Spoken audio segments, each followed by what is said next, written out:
Hello. भैया आपकी आवाज नहीं आ रही।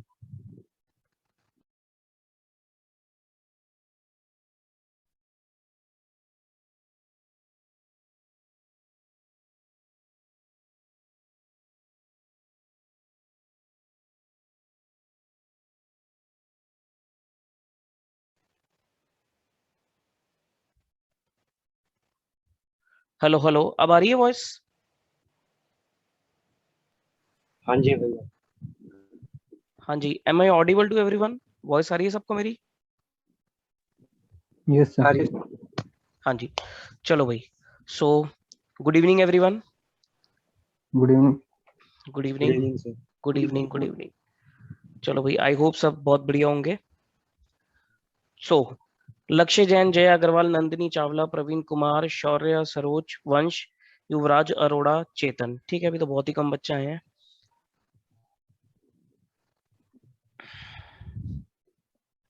चलो जो भी है, हम स्टार्ट करते हैं। ठीक। सो आज हमारा एक फर्स्ट लाइव सेशन है। कुछ बच्चे तो काफी टाइम से पढ़ रहे हैं मेरे साथ, जैसे कि मैं जान पा रहा हूँ जया अग्रवाल ये काफी टाइम से जुड़ी हुई हैं, और चेतन भी काफी टाइम से जुड़ा हुआ है। कुछ बच्चे नए हैं, जैसे कि प्रवीण कुमार, इन्होंने तो आज ही एडमिशन लिया है। बाकी नंदिनी चावला भी नहीं है, वंश भी नया है, युवराज भी नया है। ठीक है। तो कुछ बच्चों का तो कोर्स हो भी चुका है, और कुछ बच्चों का कोर्स अभी चल रहा है। ठीक। अब मुझे क्या डिस्कस करना है आप लोगों से? मुझे डिस्कस करना है आगे की प्लानिंग। देखो, मैं जनरली लाइव सेशन एग्जाम से 1.5-2 महीना पहले ही स्टार्ट करता हूँ। उससे पहले मैं आपको वीडियोस देता हूँ, रिकॉर्डेड लेक्चर्स देता हूँ, आप उससे पढ़ाई करते हो। अब 1-1.5 महीना पहले हमारे लाइव सेशन इंपॉर्टेंट हो जाते हैं। जैसे कि आपको पता है कि आपके एग्जाम भी थोड़ा डिले हो गए हैं, दिसंबर में आपके एग्जाम्स हैं। वैसे तो वो नवंबर में होते हैं, लेकिन इस बार दिसंबर में हो रहे हैं। लास्ट टाइम भी इन्होंने डिले किया था, मे बी, जो भी है। तो आपके पास बहुत टाइम है। लेकिन कई बार क्या होता है कि टाइम ज्यादा होने की वजह से भी हम टाइम खराब करते हैं। तो आपको ऐसा नहीं करना। आपको उस एक्सेस टाइम का बेस्ट यूटिलाइजेशन करना है, सो दैट आपका वो टाइम आपके अच्छे रिजल्ट में कन्वर्ट हो जाए। ठीक। तो आपको ये नहीं सोचना कि सर बहुत टाइम है, बहुत टाइम है, आराम से कर लेंगे, आराम से कर लेंगे। नहीं। एंड तक आते, ये आप मुझसे लिखवा लो, सीए एग्जाम में हो, सीए एग्जाम दे रहे हो आप, एंड तक आते आते भी आप यही बोलोगे कि सर अभी पूरी तैयारी नहीं हुई, अभी इतना कॉन्फिडेंस नहीं आ रहा। ये एंड तक रहेगा, और that is a natural thing. क्योंकि यहाँ पर करिकुलम ही इतना वास्ट होता है कि कोई भी बच्चा ये कह ही नहीं सकता कि सर मुझे सब कुछ आता है। ऐसा हो ही नहीं सकता, क्योंकि देखो, कुछ चीजें आसान होती है, कुछ चीजें थोड़ी टेढ़ी भी होती हैं, कुछ चीजों में दिमाग लगता है, कुछ चीजें बिल्कुल सिंपल सिंपल निकल जाती हैं। सब्जेक्ट्स की अगर मैं बात करूं, जैसे मेरा अकाउंट्स का सब्जेक्ट है, ये तो एक नॉर्मल सा सब्जेक्ट है, सब बच्चों को आसान ही लगता है। शायद ही कोई बच्चा होगा जो कहेगा कि सर ये अकाउंट्स थोड़ा टफ लगता है, ऐसा नहीं है। ज्यादातर जो बच्चा घबराता है वो मैथ से घबराता है, या फिर लॉ से घबराता है। ये दो पेपर है जो बच्चों को थोड़ा सा परेशान करते हैं। लॉ इसलिए परेशान करता है जिसकी थ्योरिटिकल चीजें वीक हैं, जिसको थ्योरी पसंद नहीं है, थ्योरी कम पसंद है, उसके लिए लॉ थोड़ा सा बेकार हो जाता है। बेकार इन द सेंस, वो सब्जेक्ट बेकार नहीं है, सब्जेक्ट बहुत इंटरेस्टिंग है, लेकिन थोड़ा सा बच्चों को बोरिंग लगता है। और मैथ्स इसलिए बच्चों को टफ लगता है क्योंकि सर कुछ बच्चे नॉन मैथ्स के भी हैं, और जनरली ट्रेंड यही रहा है इंस्टीट्यूट का कि मैथ्स का पेपर वो हमेशा थोड़ा सा टफ ही बनाता है। ठीक। तो मैं आपको देखो पहले ही कॉशियस कर रहा हूँ कि मैथ्स का पेपर पिछले 2-3 अटेम्प्ट से टफ आ रहा है। इस बार भी बहुत टफ था, पिछली बार भी काफी टफ था। तो आप मैथ्स में सर पक्का कर लेना अपने आप को, बिल्कुल पक्का कर लेना। मतलब मैं ये नहीं कह रहा कि आप मैथ्स को ऐसा कर लो कि आपके बहुत अच्छे नंबर आ जाएंगे। इतना कर लेना कि आप मैथ्स में आप 50-60 मार्क्स लियो, क्योंकि जो बाकी सब्जेक्ट्स है ना वो आपको बचा देंगे। एक तो क्या होता है कि एग्रीगेट नहीं रोकना चाहिए आपको। थोड़ा भी मैं पासिंग क्राइटेरिया के ऊपर भी बात करूंगा। तो आज वाले सेशन में हमें करना क्या है, हमें सिर्फ एक बार एक दूसरे से बातचीत करनी है। मैं आपको जान जाऊं, आप मुझे जान जाओ। हालांकि आप मुझसे लेक्चर ले रहे हो तो आप काफी हद तक मुझे जान ही चुके होंगे, लेकिन फिर भी मैं आप लोगों को अच्छी तरीके से जान जाऊं, थोड़ा पता लग जाएगा कि किस बच्चा मतलब क्या सोच रहा है, क्या है, जो भी है। कुछ आपके पॉइंट्स होंगे या कुछ आपको डिस्कस करना है वो डिस्कस करेंगे, प्लस मैं आपको कुछ इंपॉर्टेंट चीजें बताऊंगा जो आपको नोट डाउन भी करनी पड़ेगी। ठीक। तो सबसे पहली चीज मैं आप लोगों से ये पूछूंगा कि सर आप लोगों ने सीए क्यों ज्वाइन करी? मैं चाहता हूं सर आपका ना एक कंफर्ट लेवल आना चाहिए। अभी तो हमारी जो इंटरेक्शन होती है आपकी मेरी कॉल पे या व्हाट्सएप पे ही होती है, लेकिन ये जो live one on one session होता है ये बहुत अच्छा होता है, ये बहुत इंपॉर्टेंट होता है। मैं इसको बहुत ज्यादा भी नहीं लेता, क्योंकि ज्यादा लेने का भी कोई फायदा नहीं है, ये टाइम वेस्ट भी करते हैं। ठीक। तो कभी कभी ये सेशन हो जाए तो इससे क्या होता है कि एक हमारी बातचीत रहती है, एक कंफर्ट लेवल आ जाता है, मेरा भी आपके साथ और आपका भी मेरे साथ। ठीक, तो पहले तो मैं आप लोगों से ये जानूंगा एक एक करके कि आप लोगों ने सीए क्यों ज्वाइन करी। क्योंकि क्या होता है कि हम एक कोई भी कोर्स ज्वाइन करते हैं, अभी देखो आपका करियर स्टार्ट हो गया है, अभी तक आप स्कूलिंग में थे, now you are working for your career, अब आप अपने करियर के लिए काम करोगे। ठीक, एक चीज ध्यान रखना, अब जो जिंदगी के 5 साल है, इन 5 सालों में आपका एक भी डिसीजन, जो भी आप डिसीजन लोगे, वो आपकी पूरी जिंदगी सेट कर सकता है। ठीक, मतलब अगर आपने कोई इन 5 सालों में गलत डिसीजन ले लिया, वो आपकी आगे लाइफ को कहीं ना कहीं अफेक्ट जरूर करेगा। और इन 5 साल में अगर आपने कोई बढ़िया डिसीजन ले लिया, वो आपकी कहीं ना कहीं जिंदगी सुधार देगा, ये ध्यान रखना। क्योंकि अब आप देखो स्कूल लाइफ में क्या होता है कि बच्चा ना पेरेंट्स पे डिपेंडेंट होता है। हालांकि अभी भी आप पेरेंट्स पे डिपेंडेंट हो, कोई खुद कमाता नहीं है, सब पेरेंट्स के पैसों से ही पढ़ रहे हो, लेकिन फिर भी now you are mature enough, capable enough to take your decisions. अब क्या होता है कि अब आपको भी पता है कि सर आप इतने समझदार हो, इतने मेच्योर हो कि पेरेंट्स आपको यही बोलते हैं कि भाई आपको जो ठीक लगता है आप वो करो, जो आप, क्योंकि मैं ये नहीं कहता कि देखो सबके पेरेंट्स, ठीक है, कुछ लोगों के पेरेंट्स पढ़े लिखे भी होते हैं, कुछ लोगों के पेरेंट्स कम पढ़े लिखे भी होते हैं। तो चाहे पढ़ा लिखा पेरेंट हो चाहे कम पढ़ा लिखा पेरेंट हो, वो जनरली बच्चों को यही बोलते हैं कि भाई साहब आप देख लो, जो आपको ठीक लगता है, जो आपको पसंद आता है, जिसमें आपको फ्यूचर दिखता है, जिसमें आपको करियर दिखता है, आप उस चीज को ज्वाइन करो। क्योंकि आपकी जो जनरेशन है, आपकी जो एज है, वो उनसे सर, उनकी एज से कंपेयर तो कर नहीं सकते आप लोग, क्योंकि वो सर थोड़ी पुरानी सोच के ही है। तो आपका इन 5 सालों में लिया हुआ डिसीजन, वो आपकी पूरी जिंदगी इफेक्ट करेगा। तो कोई भी डिसीजन लेते हो ना, चाहे पढ़ाई से रिलेटेड हो, चाहे करियर से रिलेटेड हो, चाहे पर्सनल लाइफ से रिलेटेड हो, आपको बड़ा सोच समझ के लेना चाहिए। ठीक, चलो एक बार मैं डिस्कस कर लूं कि आप लोगों ने सीए ज्वाइन करी है तो कुछ ना कुछ उसके पीछे रीजन रहा होगा। तो एक एक करके बताएंगे मुझे। सबसे पहले बताइए धैर्य। यस, धैर्य जैन। अच्छा साहब आपने माइक ऑन कर लो भाई, बातचीत करनी है। ठीक, तो धैर्य बताइए आपने सीए क्यों ज्वाइन करी, गुड क्या मॉर्निंग सर। हाँ गुड इवनिंग, क्या आपका रीजन था सीए ज्वाइन करने का? सर मेरा अकाउंटेंसी में ज़्यादा इंटरेस्ट था और मेरे जो चाचा जी हैं वो भी सीए हैं, उनको देख के मुझे इंस्पिरेशन मिलती है। Okay okay good. चलो अच्छा, 2 क्वेश्चन का आंसर देना आप लोगों को, एक तो सीए क्यों ज्वाइन करी, और दूसरा आंसर देना है कि सीए बनने के बाद क्या करोगे। बताओ भाई धैर्य, सीए बनने के बाद क्या करोगे? तो सीए बनने के बाद मैंने एलएलबी डिसाइड किया है। एलएलबी डिसाइड किया सीए बनने के बाद? एलएलबी तो बेटा आप साथ साथ भी कर सकते हो। सीए के साथ तो सर बीकॉम डिसाइड कर रखा है। आप बीकॉम तो कर ही रहे हो, आप साथ साथ एलएलबी भी कर सकते हो। इससे बेटर, आप बीकॉम से बेटर तो आप बीए एलएलबी ज्वाइन कर लेते सीए के साथ साथ, वो सही रहता, उसमें आपका थोड़ा टाइम भी बचता। चलो अब जो भी है। हम्म, सीए के साथ में एलएलबी। हाँ कर सकते हो, एलएलबी कर सकते हो। चलो सीए के बाद भी करनी है तो कोई दिक्कत वाली बात नहीं है, मतलब आप सीए करके एलएलबी करना चाहते हो, उसके बाद? तो उसके बाद का डिसाइड नहीं किया है अभी तक। उसके बाद डिसाइड नहीं किया, ठीक है। Okay next, Jaya Agarwal. Yes, sir. हाँ जी, Good evening. Good evening. Sir मैंने इसलिए चूज किया है क्योंकि अकाउंट्स भी अच्छा लगता है, थोड़ा इंटरेस्ट है, एंड लॉ को भी एक्सप्लोर करना था।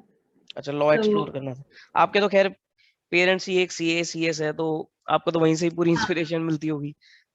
Yes sir, yes. हाँ हाँ हाँ हाँ, चलो ठीक है। तो आप सीए बनने के बाद क्या करना चाहते हो? सर अभी ऐसे डिसाइड नहीं किया है, वैसे तो सोचा है कि साथ में एक्चुअल साइंसेस कर लूं। अच्छा एक्चुअल साइंस कर लोगे, ठीक है। वैसे मैं आपको एक चीज सजेस्ट करता हूँ, सीए और एक्चुअल साइंस का कोई कॉम्बिनेशन है नहीं, इससे बेटर आप कोई और फील्ड चूज कर लेना। मेरे हिसाब से सी और एक्चुअल साइंस का कोई ऐसा कॉम्बिनेशन बनता नहीं है, सिर्फ वही चीज पे कॉम्बिनेशन बनेगा जो थोड़ा सा जैसे इंश्योरेंस सेक्टर में वैल्यूएशन का काम करना है, वहां थोड़ा सा रोल आ जाएगा। आई थिंक आपके पापा वही करते हैं, तो उस चीज में थोड़ा बहुत आप कर सकते हो, बाकी इतना बहुत बड़ा रोल नहीं है।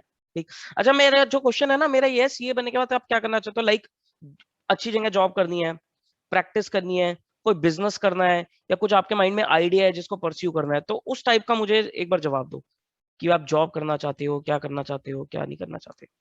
कोई होता है ना, देखो सबके माइंड में ना एक ड्रीम होता है कि भाई मुझे जो बड़ी सी बड़ी इंडस्ट्री है उसमें जॉब करनी है, वहां पर मेरे को सीएफओ चाहिए, सीएफओ बनना है, वहां पर मेरे को डायरेक्टर की पोजीशन में जाना है, सीईओ की पोजीशन में जाना है, ऐसे भी ऑब्जेक्टिव होते हैं। किसी के ऑब्जेक्टिव होता है कि भाई मुझे एक बहुत बड़ा एक कंसल्टेंसी फर्म स्टैब्लिश करनी है, सीए की प्रैक्टिस चलानी है। कोई कहता है कि भाई मेरे माइंड में बहुत अच्छा बिजनेस आइडिया है जो कि मैं आफ्टर सीए एग्जीक्यूट करना चाहता हूँ। बहुत सारी चीजें हैं, जैसे मेरे माइंड में था कि मुझे टीचिंग करनी है, मुझे एजुकेशन की फील्ड में आगे बढ़ना है, स्टूडेंट्स की हेल्प करनी है, तो मैंने उस चीज को, उस फील्ड को चूज किया। तो सबके कुछ अलग अलग अपने ऑब्जेक्टिव होते हैं। हाँ जी। तो नेक्स्ट नंदिनी चावला, बेटा आपने क्यों ज्वाइन किया, क्या करना चाहते हो? सर मैंने फिलहाल मेरे को सीरियसली ज्वाइन करना था क्योंकि मेरी मॉम उन्होंने इंटर तक किया हुआ था, तो ना अच्छा। उनका बहुत बड़ा सपना था कि वो अपना सीए पूरा कर पाए, okay okay. But due to family pressures वगैरह वो नहीं हो पाया। तो हम्म। उनको था कि एज इन वो चीज, वो मेरे अंदर में भी वो इंटरेस्ट थे अकाउंट्स वगैरह में, तो उनको यही था कि मतलब तुझे तुझे करना चाहिए, like you should go ahead with this. तो फिर उन्होंने मुझे सजेस्ट किया और मेरा भी खुद का इंटरेस्ट था, तो आई चोज इट। बहुत अच्छी बात है, आप अपनी मॉम का भी ड्रीम पूरा कर रहे हो, दैट्स वेरी गुड। और आगे क्या करना चाहते हो सीए बनने के बाद? सर अभी तक तो यही सोचा था कि मैं थोड़ा टाइम मैं अपनी जॉब करना चाहती हूँ, जिससे मुझे थोड़ा एक्सपीरियंस गेन हो जाए कि काम कैसे किया जाता है, एंड देन उसके बाद मैं अपनी कंसल्टेंसी फर्म खोलना चाहती हूँ। बहुत बढ़िया, बहुत बढ़िया। देन लक्ष्य जैन, गुड इवनिंग भैया। Good evening. भैया जब से मैं वो था ना 11th में, तो मेरा अकाउंट में ज़्यादा इंटरेस्ट था। तो बस जब भी मैंने अपना वो कर लिया था, डिसीजन बना लिया था, सीए करनी है मुझे। ओके। और आगे क्या करना चाहते हो सीए बनने के बाद? आगे भैया अपना बिजनेस खोलेंगे, अपना अपना बिजनेस। बिजनेस, ठीक है, चलो गुड। कि कोई बिजनेस आइडिया माइंड में कि किस टाइप का बिजनेस? अभी तो नहीं है। अच्छा चलो, अच्छी बात है, बिजनेस भी एक अच्छी चीज है। देन निखिल। Hello sir. हाँ जी, हेलो। सर कॉमर्स सर मैंने सीए मतलब करने के लिए ली थी, क्योंकि सर मतलब जहाँ से मैंने 10th करी थी वो कॉमर्स इंस्टीट्यूट था, तो वहाँ सारे बच्चे सीए की फील्ड में जाते थे, तो इसलिए। अच्छा ठीक है, और आगे क्या करना चाहते हो? सर आगे तो सर पहले मैं जॉब कर लूंगा, उसके बाद फिर शायद बिजनेस फील्ड में जाना चाहूँगा। बिजनेस में जाओगे, ठीक है, okay. Next Praveen Kumar. Good evening sir. Good evening.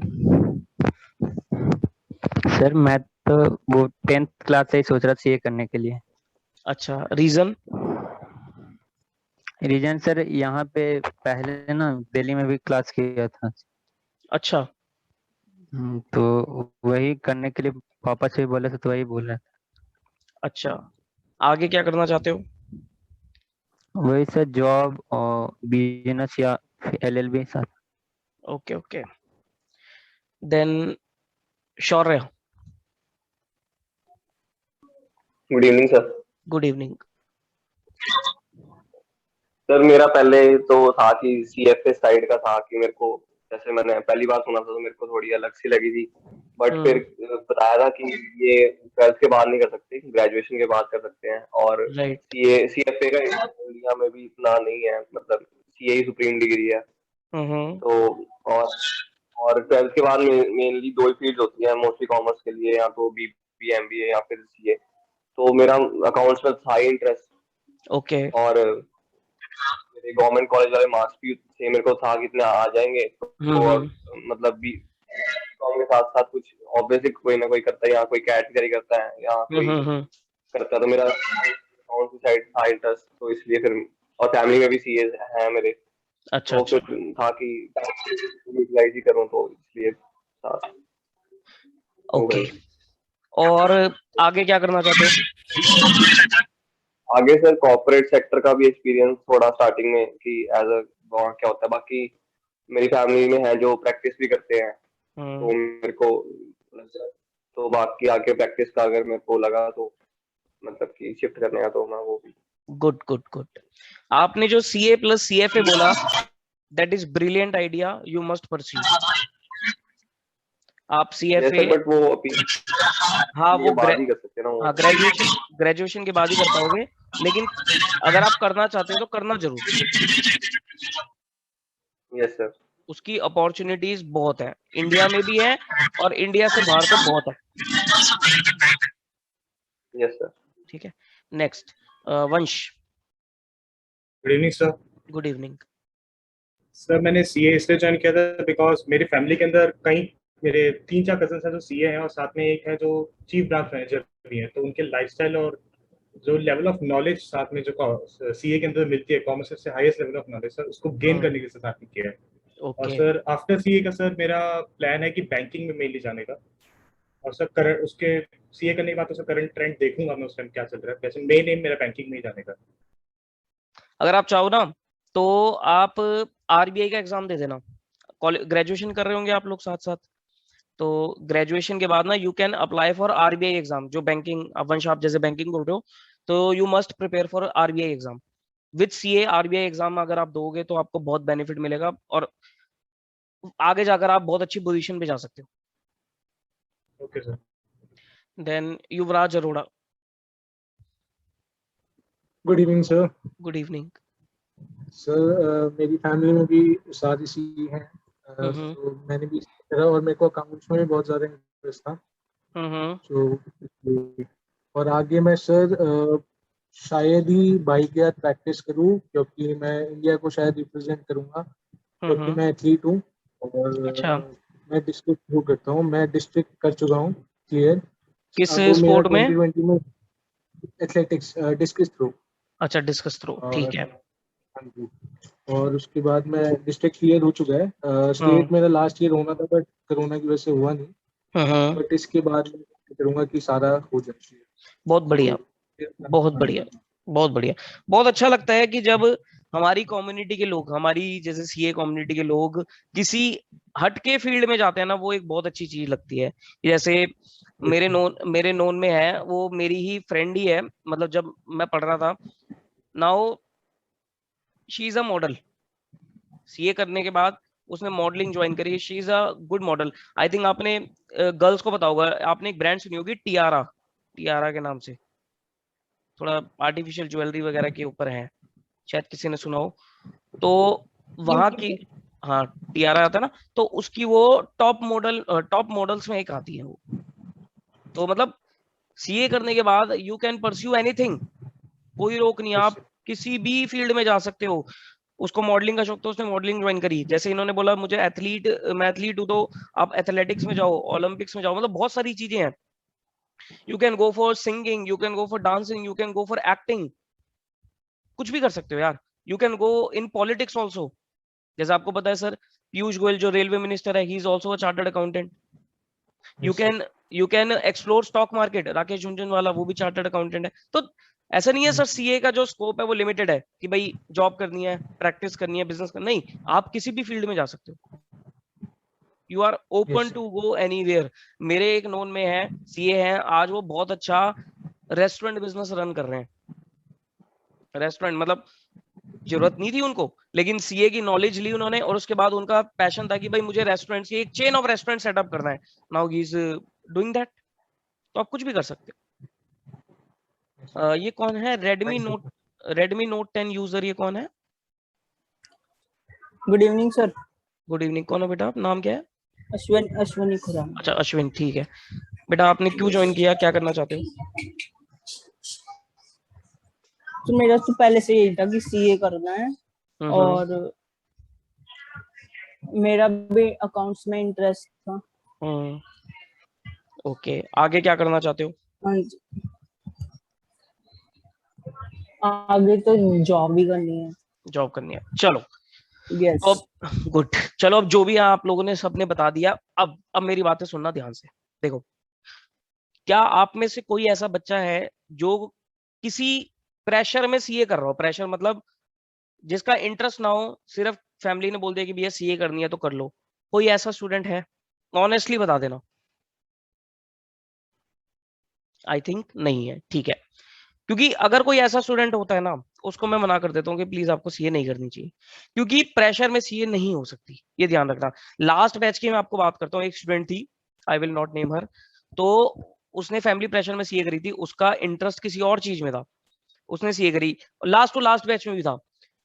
तो दोनों ने सीए सिर्फ एक प्रेशर में ज्वाइन करी थी, और दोनों ने लास्ट टू लास्ट की जो मैं बात कर रहा हूँ, वो तो फाउंडेशन भी 2 बार रह चुकी थी, क्लियर नहीं हो रहा था। उसने 2 बार बाद मुझे बताया कि sir CA is not my cup of T, मैं तो बस किसी प्रेशर में सीए कर रही हूँ। तो मैंने उसे तुरंत ही मना कर दिया, भाई साहब आप सीए मत करो। फिर उसने बताया कि सर मुझे तो बीएड वगैरह करनी थी, मुझे तो एक टीचिंग लाइन में जाना था, प्रोफेसर बनना था। मैं कहा उसको परस्यू करो, लीव सीए। ऐसी लास्ट बैच में जो गर्ल थी, उसने तो खुद ही छोड़ दिया था बता के मुझे कि सर मैं कुछ और करना चाहती हूँ, तो मुझे सीए नहीं करनी है। तो I told her to leave CA. तो कभी भी प्रेशर में ये कोर्स नहीं हो सकता, क्योंकि देखो ये कोई बच्चों वाला कोर्स नहीं है कि भाई पढ़ोगे हो जाएगा, नहीं। ये सर आप ये लगा लो कि आपको कहते हैं ना, आपको पूरा एग्जॉस्ट कर देगा ये कोर्स। मैं डरा नहीं रहा, सच्चाई बोल रहा हूँ, क्योंकि देखो मैं बिल्कुल ऐसा पर्सन हूँ जो सच है मैं बोलता हूँ। मैं आपको सिर्फ ऊपर ऊपर की चीजें दिखा दूं कि हाँ ये सब कुछ अच्छा है, सब कुछ अच्छा है, ऐसा नहीं है सर। जो सच्चाई है वो मैं आपके सामने बता रहा हूँ। ये कोर्स आपको पूरा एग्जॉस्ट कर देगा, और एग्जॉस्ट होने के लिए आप अभी तैयार हो, मतलब स्टार्ट हुई है आपकी पोजीशन। आगे जाकर जब आप फाइनल लेवल में जाओगे ना, ये आपको एग्जॉस्ट कर देगा। लेकिन अगर आप इस कोर्स को से कहते हैं ना अटैच हो जाओगे, इस कोर्स से प्यार करोगे, दिल से ये कोर्स करोगे, इंटरेस्ट से ये कोर्स करोगे, तो आपको जो वो एग्जॉशन है ना, कहीं कहीं थोड़े बहुत टाइम आपको तकलीफ देगी, लेकिन उसके बाद आपको बहुत अच्छा लगेगा। और वंस यू क्वालिफाई तो आपको लगेगा कि यार मैं कहाँ पहुंच गया। ठीक है, तो रेडी रहो एग्जॉस्ट होने के लिए। लेकिन अगर आपका इंटरेस्ट है तो आपको उस चीज में भी बहुत मजा आने वाला है। लेकिन एक चीज मैं आपको गारंटी देता हूँ, सीए बनने के बाद आपकी नॉलेज को कोई बीट नहीं कर सकता। इतनी नॉलेज आपके पास आ जाएगी, इतनी नॉलेज आपके पास आ जाएगी कॉमर्स फील्ड की, शायद ही कोई बंदा होगा जो आपसे ऊपर निकल जाएगा। जनरली बोला जाता है कि सर जो एमबीए होते हैं वो एमबीए सीए से ऊपर निकल जाते हैं। उसमें नॉलेज वाइज अगर कंपैरिजन किया जाए ना, तो एमबीए सीए से ऊपर नहीं होता, सीए ही एमबीए से ऊपर होता है। लेकिन एमबीए सीए से ऊपर कब निकल जाता है, क्योंकि एमबीए क्या करता है, थोड़ा सा ना एक्स्ट्रा एक्टिविटीज में ज्यादा इन्वॉल्व रहता है, उनकी प्रेजेंटेशन कम्युनिकेशन स्किल्स बहुत ज्यादा अच्छी होती है। यही चीज मैं क्या करता हूँ आजकल जो स्टूडेंट्स हैं, मैं आजकल स्टूडेंट्स को यही गाइड करता हूँ। अभी तो मैं आपको खैर नहीं गाइड करूंगा, लेकिन अभी जैसे जो जिन्होंने अभी अटेम्प्ट दिया है, अब वो बच्चे खाली बैठे हुए हैं, तो उनको मैंने बोल दिया कि भाई साहब आपका 2 महीने तक रिजल्ट नहीं आने वाला, 1.5-2 महीने तक।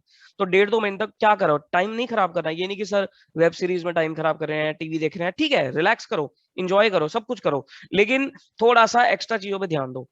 अब उनमें से कुछ बच्चे हैं जिन्होंने सर माइक्रोसॉफ्ट ऑफिस एक्सेल वगैरह सीख रहे हैं, क्योंकि सर वो बहुत जरूरी है आज के टाइम में। टैली सीख रहे हैं। किसी बच्चे की इंग्लिश वीक होती है तो वो इंग्लिश पे अपना वर्क कर रहा है।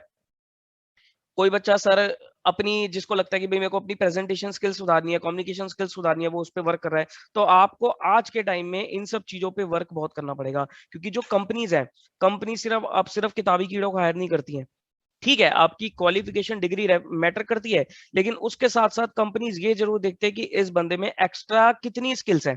एक पर्सन है जिसकी सीए में रैंक नहीं है, सुनना मेरी बात और आप ही आंसर देना। एक पर्सन है, एक्स पर्सन है, जिसकी सीए में कोई रैंक नहीं है, सीए पास हुआ है, 1-2 अटेम्प्ट्स भी उसे लग गए हैं, कोई दिक्कत वाली बात नहीं है, लेकिन उसकी प्रेजेंटेशन स्किल्स, उसकी कम्युनिकेशन स्किल्स, उसकी टेक्नोलॉजिकल स्किल्स वो बहुत अच्छी हैं। वो अच्छे से बोल पाता है, उसकी इंग्लिश बहुत अच्छी है, उसको कंप्यूटर्स की नई लेटेस्ट टेक्नोलॉजी की, लेटेस्ट सॉफ्टवेयर एप्लीकेशंस की अच्छी नॉलेज है, सब चीजों के बारे में उसे मतलब पता रहता है। मार्केट की उसे बहुत अच्छी नॉलेज है कि भाई मार्केट में क्या चल रहा है, बाजार में क्या चल रहा है, बाजार इन द सेंस आपकी इंडस्ट्री से रिलेटेड, इसमें क्या चल रहा है, ये सब चीजों की उसे वो अपडेटेड रहता है। और एक बंदा है जो सर ऑल इंडिया रैंक है, जिसकी टॉप 50 में लेट से पहली 10 में उसकी रैंक है, 5th रैंक है लेट से, लेकिन उसके अंदर ये सब स्किल्स है ही नहीं। ना वो ज्यादा अच्छे से बोल पाता, ना वो ज्यादा अच्छे से प्रेजेंट कर पाता। वो सिर्फ क्या करा, उसने पढ़ाई पढ़ाई पढ़ाई पे ध्यान दिया, रैंक आ गई, लेकिन इन स्किल्स में उसने वर्क नहीं किया। आप बताओ आज के ट्रेंड के हिसाब से, सब आप समझदार हो, कंपनी किसको हायर करेगी? Mister x. पहले वाले बंदे को ही हायर करेगी। हालांकि उसने 2-3 अटेम्प्ट लगा दिए, लेकिन कंपनी ये भी वेरी गुड। अब उसने बंदे ने 2-3 अटेम्प्ट लगा दिए, लेकिन कंपनी ये भी तो देखे कि कोई बात नहीं सर 2-3 टाइम लगा दिए कोई बात नहीं, लेकिन उसकी स्किल्स तो देख लो। कंपनी को देखो, कंपनी को क्या चाहिए, कंपनी को चाहिए ना कि भाई कौन सा ऐसा कैंडिडेट है जो मुझे आगे जाके फायदा पहुंचाएगा, आगे जाके फायदा उसे एक्स ही पहुंचाने वाला है। रैंकर का कोई फायदा, 4 दिन डालेंगे वो रैंकर का कोई फायदा नहीं होगा रैंकर का।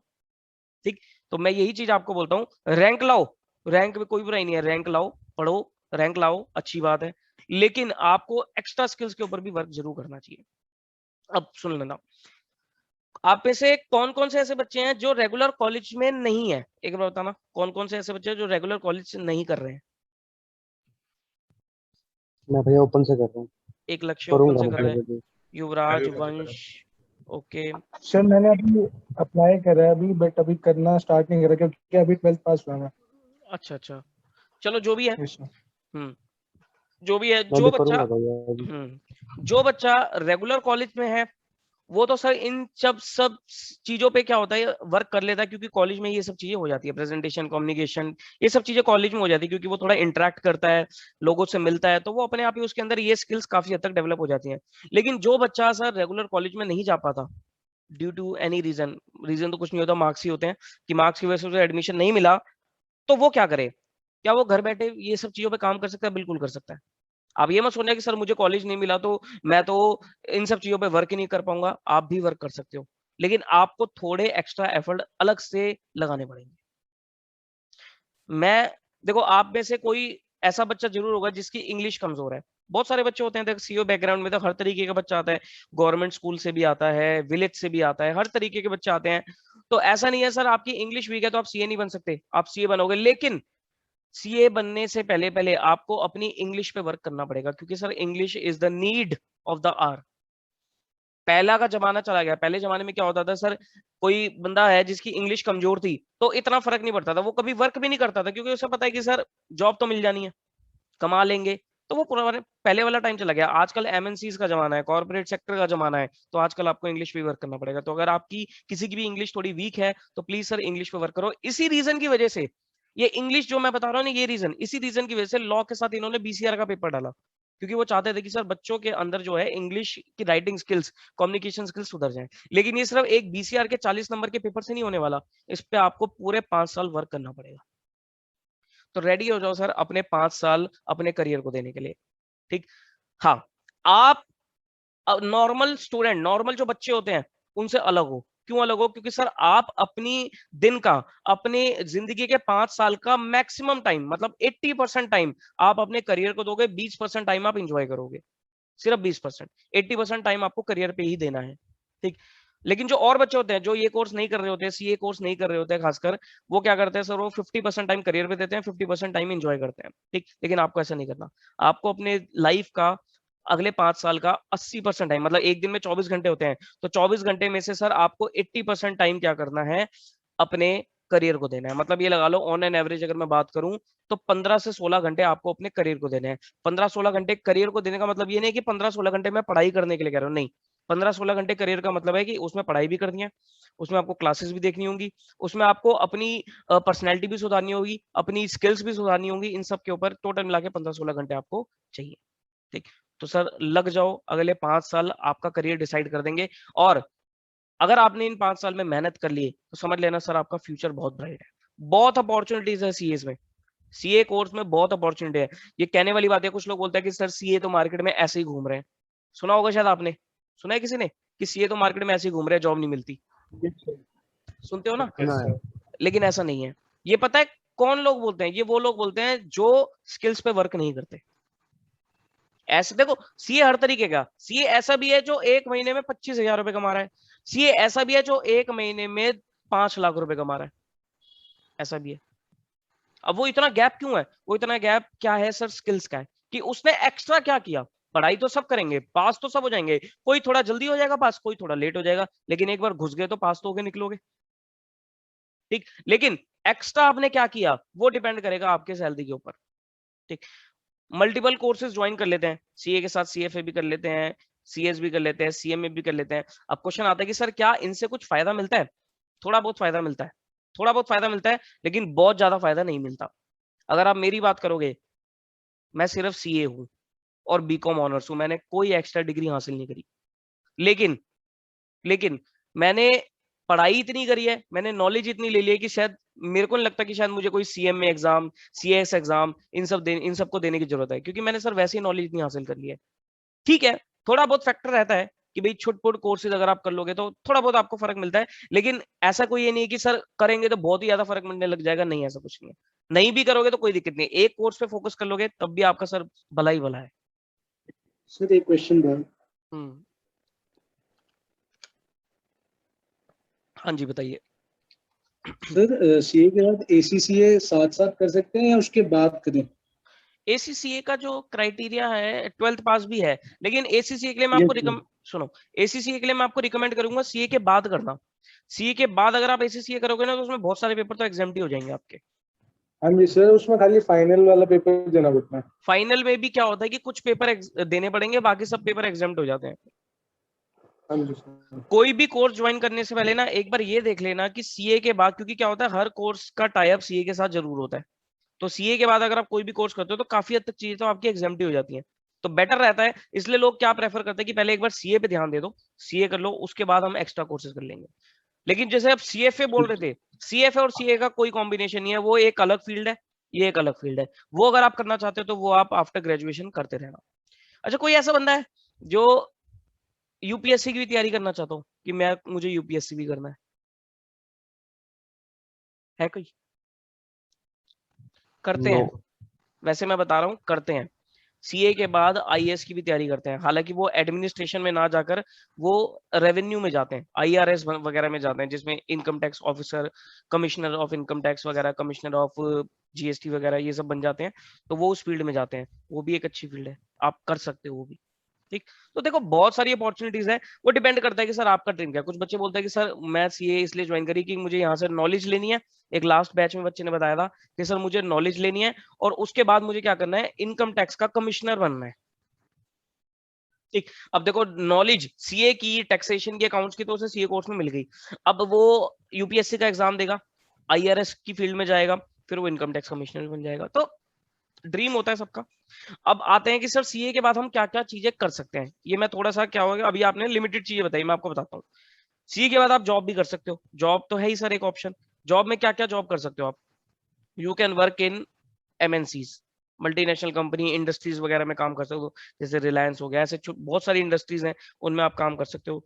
बैंकिंग सेक्टर में आप जा सकते हो, इंश्योरेंस सेक्टर में आप जा सकते हो, बिग 4 सीए फर्म्स में आप जा सकते हो, छोटी मोटी कंपनीज में आप जॉब कर सकते हो, मतलब पीएसयूज में आप जा सकते हो। तो जॉब की अपॉर्चुनिटी भी बहुत है। लेकिन एक चीज ध्यान रखना, अगर आप सोचते हो ना कि भाई मुझे पूरी जिंदगी जॉब करनी है, तो हमेशा उसी जॉब में जाना जिसमें आपको ग्रोथ लगती है, जैसे कोई बड़ी इंडस्ट्री में जाना।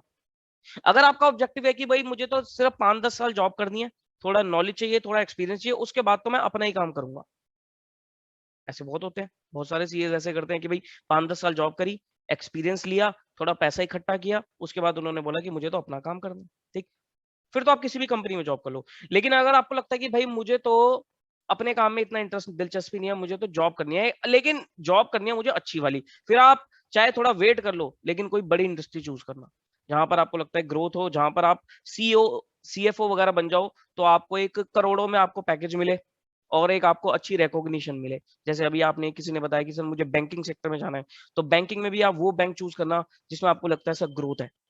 कोई सरकारी बैंक अगर आप चूज कर रहे हो तो उसमें ग्रोथ होनी चाहिए, प्राइवेट चूज कर रहे हो तो उसमें ग्रोथ होनी चाहिए। बैंक तो बहुत सारे हैं, लेकिन ग्रोथ अपॉर्चुनिटीज हो और लॉन्ग टर्म विजन आपका होना चाहिए। देखो स्टार्टिंग आप करोगे किसी भी चीज की, तो स्टार्टिंग आपकी हमेशा छोटे तरीके से ही होगी। अगर आप जॉब स्टार्टिंग में जॉब करने जाओगे तो छोटे ही तरीके से होगी, मे बी आपकी 50,000 की या 60,000 की सैलरी लगेगी, लेकिन इंक्रीमेंट बहुत फास्ट होता है। कुछ सालों बाद, मेरा ही एक कजन है, उसने जॉब करी थी, उसका कोई अपने बिजनेस में दिलचस्पी नहीं थी, उसने स्टार्ट किया था, आई थिंक 40,000 के आसपास उसने स्टार्ट करी थी जॉब। नाउ उसे हो गए लगभग 10 साल। अब उसका जो पैकेज है, मतलब मंथली जो वो अर्न कर रहा है, आई थिंक 3.5 लाख रुपए वो अर्न कर रहा है, क्योंकि उसने एक इंडस्ट्री ऐसी पकड़ ली कि भाई मुझे इसी इंडस्ट्री में काम करना है, और फिर उसने दिल लगाकर वहां पर जॉब करी हो, और आज वो एक अच्छी पोजीशन पे है वहां पर, वो फाइनेंस हेड बन चुका है उस कंपनी का। तो जॉब में भी अपॉर्चुनिटीज है। ठीक, उसके बाद आता है प्रैक्टिस का एरिया। प्रैक्टिस होता है कि सर अपनी कंसल्टेंसी देनी है। ठीक, जैसे थोड़ी बहुत प्रैक्टिस मैं भी करता हूँ कि भाई क्लाइंट्स आते हैं मेरे पास, मैं उनके ऑडिट करता हूँ, मैं उनकी रिटर्न्स वगैरह करता हूँ, तो वो सब चीजें करता हूँ, उसको बोलते हैं प्रैक्टिस का एरिया। ठीक, वो भी आप लोग कर सकते हो। उसके बाद बिजनेस, अगर आपके माइंड में कोई बिजनेस आइडिया है कि मुझे एक बिजनेस स्टार्ट करना है, वो भी आप कर सकते हो। स्टार्टअप जिसे हम बोलते हैं, वो भी आप कर सकते हो। आप एक्स्ट्रा पैशन भी अपना चूज कर सकते हो, अगर आपको लगता है कि भाई मेरे को किसी और एक्स्ट्रा चीज में इंटरेस्ट है, जैसे मुझे टीचिंग में इंटरेस्ट था, तो मैंने टीचिंग को ज्यादा परस्यू किया किसी को खेल में इंटरेस्ट है तो वो उसने गेम स्पोर्ट्स वगैरह को चूज किया, डांसिंग सिंगिंग, मतलब बहुत सारी चीजें हैं।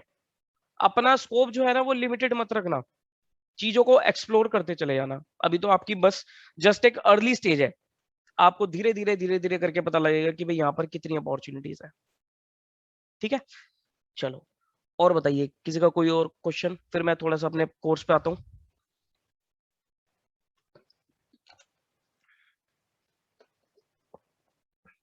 हाँ जी, चलो थोड़ा बहुत ये बता दो, आप लोगों का कोर्स कितना कितना परसेंट हो गया, किस किस का कोर्स कंप्लीट हो गया? जो पुराना स्टूडेंट होगा आई थिंक कंप्लीट हो जाना चाहिए। किस किस का कंप्लीट हो चुका है?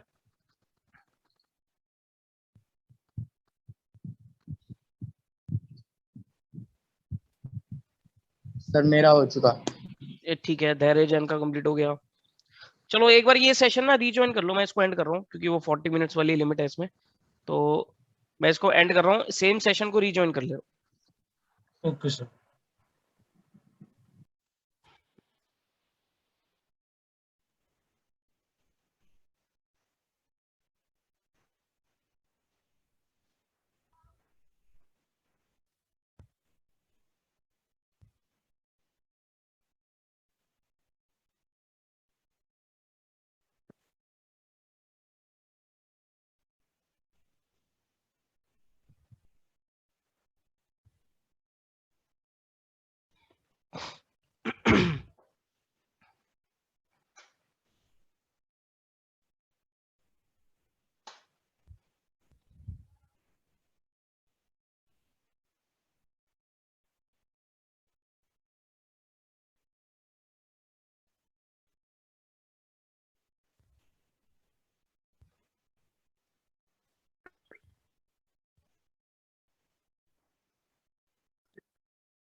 हाँ जी, एम आई ऑडिबल?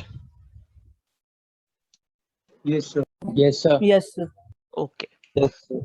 हाँ जी, तो एक बार बता दीजिए आपका कोर्स का एक बार आइडिया ले लूं मैं, किसका कितना परसेंट हुआ? यस, अश्विनी खुराना बेटा, कितना परसेंट कोर्स हुआ, कहाँ तक पहुंचे आप? सर 50% हो गया। आधा कोर्स हुआ, ठीक है।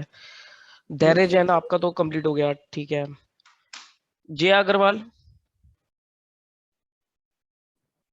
सो मेरा भी 50% हुआ अभी। बेटा आप तो बहुत टाइम से कर रहे हो, बीच में रुक गया था क्या? यस सर, कुछ डिस्टरबेंस हो गई थी थोड़ी। अच्छा, तो चलो थोड़ा सा बढ़ाओ स्पीड। लक्ष्य जैन? भैया अभी इन्वेंटरी पे थोड़ा एक आइडिया दे दो परसेंटेज में, कितना परसेंट हो गया? 85 85% हो गया, ठीक है। 82 85। ठीक है, Nandini Chawla? Sir around 50%। Around 50%। Okay, Nikhil? तो 40%। 40%, ठीक है। प्रवीण कुमार? अभी तो आपने स्टार्ट ही नहीं किया होगा। शौर्य? सर अराउंड 50% ही हो, मतलब 45-50 के आसपास। ओके, वंश? 75 to 80%। Okay, Yuvraj?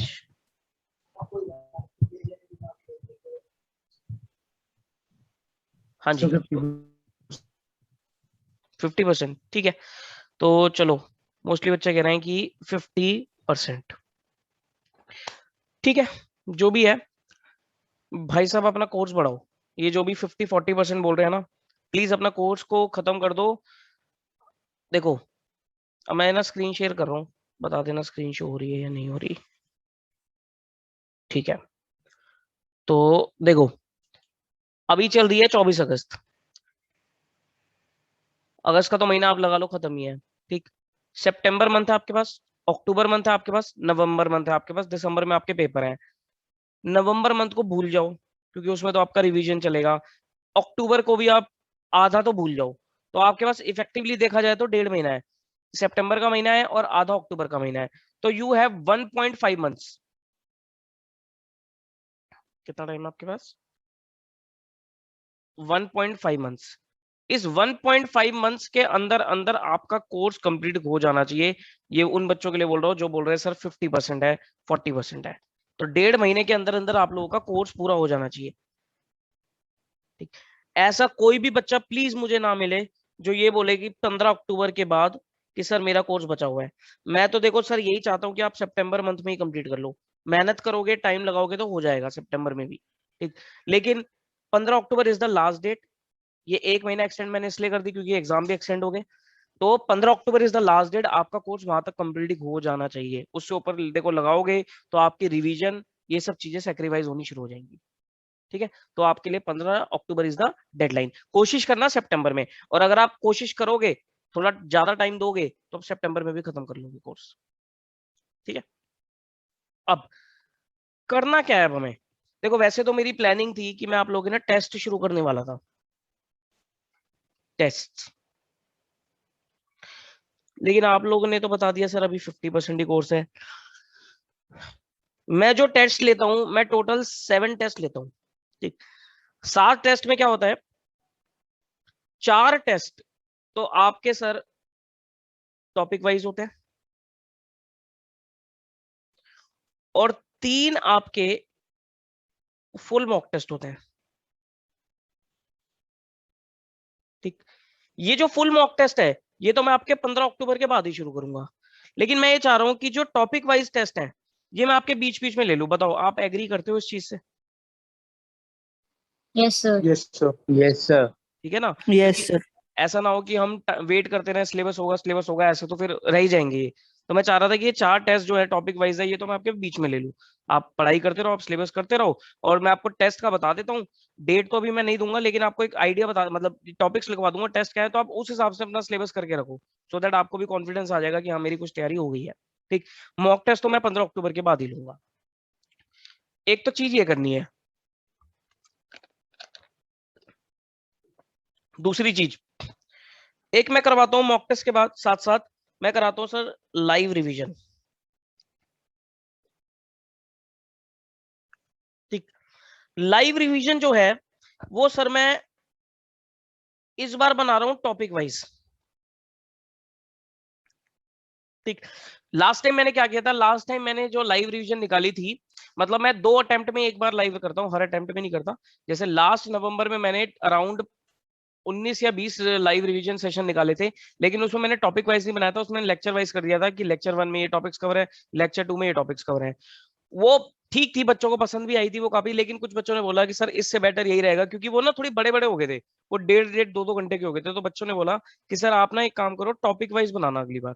Topic wise में क्या है कि सर अगर हमें कोई पर्टिकुलर टॉपिक देखना होगा तो हम उस टॉपिक पे चले जाएंगे, ठीक। तो इस बार मैं टॉपिक वाइज करने वाला हूँ, लेकिन वो तो सर मैं आपकी ना सितंबर में ही शुरू कर दूंगा, ठीक।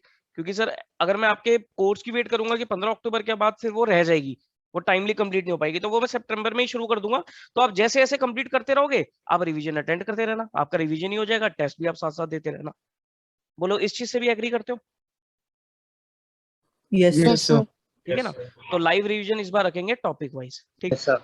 उसमें क्या होता है, उसमें हम पूरा कॉन्सेप्ट रिवाइज करते हैं, वो ज्यादा उसमें कोई क्वेश्चंस वगैरह नहीं होते, कॉन्सेप्ट होते हैं, और एक मास्टर क्वेश्चन पिक करता हूँ जिसमें ज्यादा से ज्यादा चीजें कवर हो पाए, ठीक। वो पूरा कॉन्सेप्ट रहेगा। इस बार मैं कोशिश कर रहा हूँ कि आपके लिए कुछ रिवीजन चार्ट भी बना पाऊँ, ठीक। कोशिश तो पूरी है कि बना लूंगा, लेकिन नहीं बने तो फिर देखते हैं, थोड़ा टाइम का भी इशू रहता है। चांसेस तो है कि मैं कर लूंगा, रिवीजन चार्ट की तैयारी कर लूंगा, अगर बन गए तो वो आपके लिए काफी फायदेमंद मिलेगा। एक सेकंड रुको।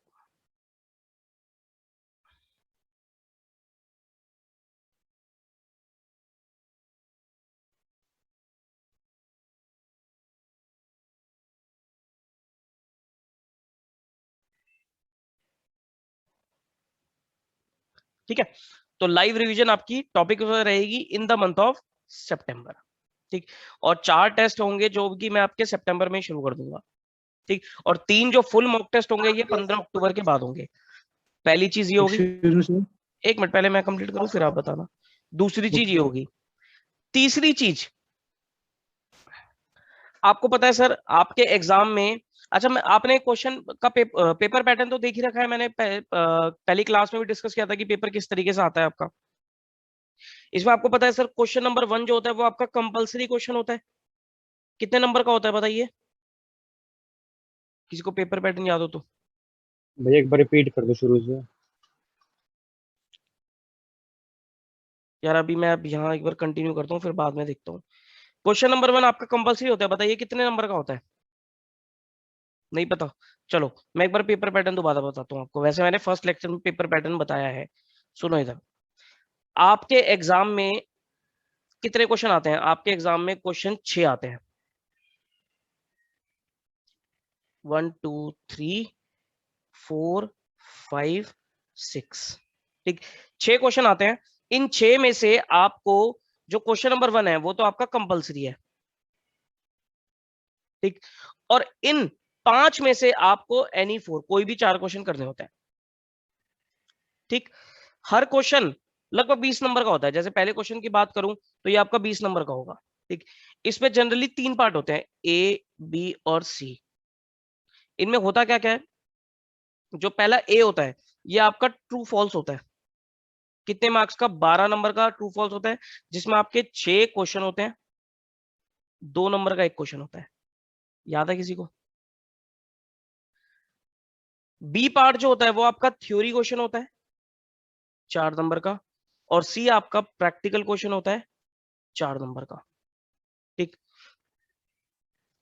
बाकी जो क्वेश्चन नंबर 2 है, 3 है, 4 है, 5 है, ये सब क्वेश्चन आपके 20-20 नंबर के होते हैं, और किसी में 2 पार्ट भी होते हैं और किसी में 3 पार्ट भी होते हैं। जैसे 10-10 नंबर के 2 पार्ट भी पूछ सकता है, 12 और 8 के 2 पार्ट भी पूछ सकता है, 10, 5, 5 के 3 पार्ट भी पूछ सकता है। तो ऐसे ऐसे करके आपके पार्ट आते हैं। और जो क्वेश्चन नंबर 6 होता है ये आपका फिक्स होता है सर। इसमें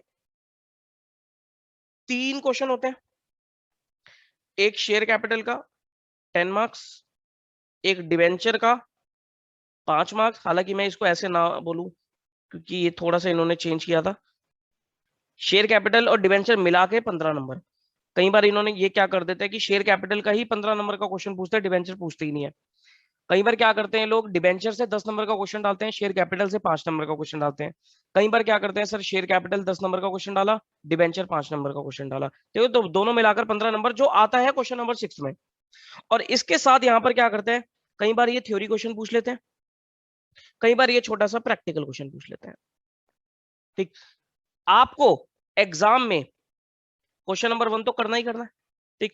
क्वेश्चन नंबर 6 भी आपको जरूर करना चाहिए, मस्ट डू, क्योंकि ये स्कोरिंग है। क्यों स्कोरिंग है सर? इसमें शेयर कैपिटल डिबेंचर है जो मोस्टली बच्चे ठीक करते हैं, कोई दिक्कत आती नहीं है।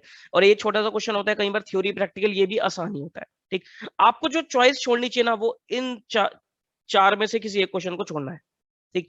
इन 4 में भी जिस क्वेश्चन में आपको मिल जाए average due date, account current, sale of goods on approval basis, शायद इससे आसान कोई चैप्टर हो नहीं सकते।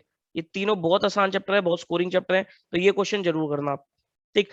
जनरली बच्चा जो रहता है ना, ट्रेंड जो रहता है वो यही रहता है सर, बच्चा या तो एनपीओ वाला क्वेश्चन छोड़ देता है या पार्टनरशिप वाला क्वेश्चन छोड़ देता है।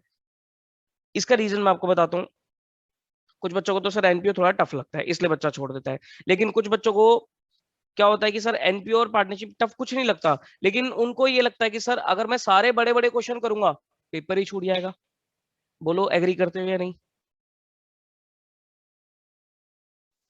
बताइए। हाँ जी, समझते हो ना, समझते हो ना कि भाई अगर आप सारे ही बड़े बड़े क्वेश्चन करने लग गए तो क्या होगा, पेपर छूट जाएगा। तो आपको यहाँ पर सर स्ट्रेटेजी लगानी है। सीए एग्जाम्स में यही खेल है। सीए एग्जाम्स मुश्किल नहीं होते हैं, सीए एग्जाम्स टफ इसलिए बोले जाते हैं क्योंकि सर, अच्छा, सीए एग्जाम्स में रिजल्ट कम आने का कारण पता क्या है? सीए एग्जाम्स में रिजल्ट कम आने का, एक मिनट सर, हाँ सर मैं लीव हो गया था सर, नेटवर्क चली गई। बेटा मैं ना इस सेशन को, पूरे सेशन को ना यूट्यूब पे अपलोड कर दूंगा, ठीक है सर, ठीक है ना। जो भी जिसका भी थोड़े नेटवर्क का इशू हो रहा हो तो ये पूरे सेशन को मैं यूट्यूब पे अपलोड कर दूंगा कल तक, तो आप लोग वहां से भी इसको जो आपका रहेगा वो देख लेना। मैं ये कह रहा था कि सीए एग्जाम्स में परसेंटेज कम आने का, जो पासिंग परसेंटेज है उसके कम होने का कारण ये नहीं है कि ये टफ है। टफ कुछ नहीं है, सारी चीजें देखो, आप लोग पढ़ रहे हो, आपको पता है सर सारी चीजें तो 12th वाली है, कोई टफ थोड़ी ना है। कोई नई चीज, एक आध दो चैप्टर नए हैं उसमें कोई इतनी दिक्कत वाली बात नहीं है, वो भी आपने पढ़ लिए सर, उसमें क्या है। जैसे average due date, account current, इनमें क्या है, बच्चों वाले चैप्टर है, ठीक। इसमें टफ होने का रीजन पता क्या है?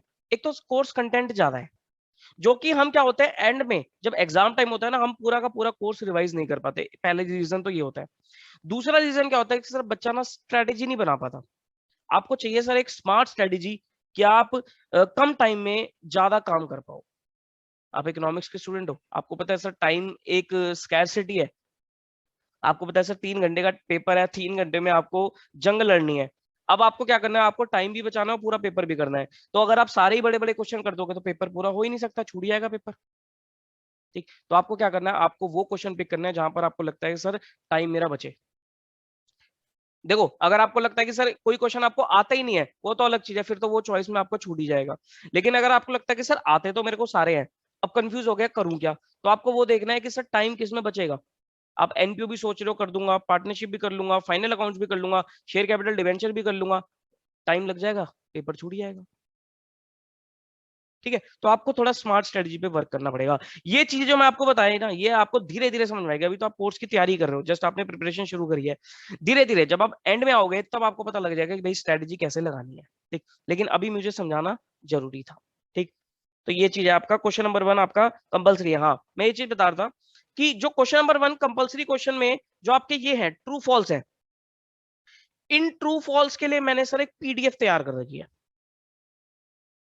जो लास्ट अटेम्प्ट में मैंने तैयार करी थी पीडीएफ, जिसमें नियर अबाउट 200 क्वेश्चंस है, 200 ट्रू फॉल्स है। जहां से मिले मुझे मैंने ट्रू फॉल्स डाले जो आपके एग्जाम के लिए रेलेवेंट है। मैंने बिल्कुल बेकार बेकार ट्रू फॉल्स यहाँ पर नहीं डाले, वो ट्रू फॉल्स डाले हैं जो आपके एग्जाम के लिए रेलेवेंट है। ये मैं आपको या तो अभी सेशन होने के बाद या फिर कल, मैक्सिमम कल तक मैं आपको शेयर कर दूंगा।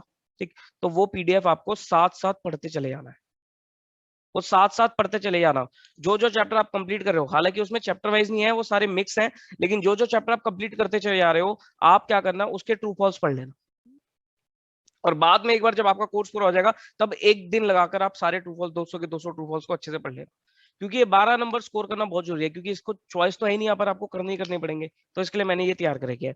हालांकि मैंने इसका एक लाइव सेशन भी लिया था, दो पार्ट्स में मैंने इसका लाइव सेशन भी लिया था, लेकिन वो ठीक था, लेकिन उसमें कुछ खास था नहीं। तो कोई जरूरी नहीं है वो, अगर आपको देखना है तो मैं आपको लिंक भेज दूंगा, लेकिन उसमें कुछ ऐसा कुछ खास था नहीं। ये आप पढ़ोगे तो आपको वैसे भी समझ में आ जाएंगे। हाँ, किसी पॉइंट में अगर दिक्कत आती है तो यू कैन आस्क मी, नहीं तो वो सेशन भी देख सकते हो। ठीक, ये आपकी उसकी ट्रू फॉल्स वाले क्वेश्चन की होगी, true false. Fourth, theory questions का क्या करना है सर। थ्योरी क्वेश्चंस के लिए मैंने एक पीडीएफ तैयार कर रखी है, जिसमें मैंने कुछ इंपॉर्टेंट थ्योरी क्वेश्चंस को इनकॉर्पोरेट कर रखा है। 4-4 नंबर के कोई थ्योरी क्वेश्चन आते हैं जो कहां पूछे जाएंगे आपसे। एक तो देखो क्वेश्चन नंबर 1 के बी पार्ट में आपसे थ्योरी क्वेश्चन पूछा जाएगा, ये तो फिक्स है, आएगा ही आएगा। यहाँ पर भी पूछ सकता है वो। ठीक, तो 4 नंबर की भी आ सकती है, 8 नंबर की भी थ्योरी आ सकती है, लेकिन आएगा क्वेश्चन 4 नंबर का ही। तो 4 नंबर के हिसाब से जो जो भी इंपॉर्टेंट थ्योरी क्वेश्चन बनते हैं वो मैंने इस पीडीएफ में डाल दिए थे। लेकिन अभी ये पीडीएफ मैं थोड़ा रिवाइज करूंगा, क्योंकि ये मैंने लास्ट टू लास्ट अटेम्प्ट पे बनाई थी, लेकिन मुझे लगता है कि थोड़े बहुत क्वेश्चंस और डालने चाहिए। तो मैं अभी ये पीडीएफ को रिवाइज करूंगा और अपडेट करके I will share a new PDF to you. ठीक, ये 4th पॉइंट हो गया। 5th पॉइंट, मेरा एक टेलीग्राम चैनल भी है, तो प्लीज उसे भी ज्वाइन कर लेना। कई बार क्या होता है कि मैं व्हाट्सएप पे चीजें फ्रीक्वेंटली शेयर नहीं कर पाता, टेलीग्राम पे डलती रहती हैं, क्योंकि टेलीग्राम पे लोग ज्यादा होते हैं, तो टेलीग्राम पे डलती रहती है। और व्हाट्सएप में कई बार ना बच्चों का पहुंचती भी नहीं है, मेरे को ये भी सुनने में मिला था, क्योंकि व्हाट्सएप पे भी वैसे मैंने ब्रॉडकास्ट बना रखा है, लेकिन कई बार बच्चों के पास वो डिलीवर नहीं हो पाती है। टेलीग्राम एक बढ़िया चीज है, तो टेलीग्राम के थ्रू भी यहाँ पर ज्वाइन आप कर लेना, और वहां पर भी आपको सारी चीजें मिल जाएंगी। ठीक, तो ये सब चीजें हैं जो मैंने आपको बतानी थी। अब बताओ, आपका कोई पॉइंट हो, कुछ पूछना हो तो आप पूछो। हाँ जी।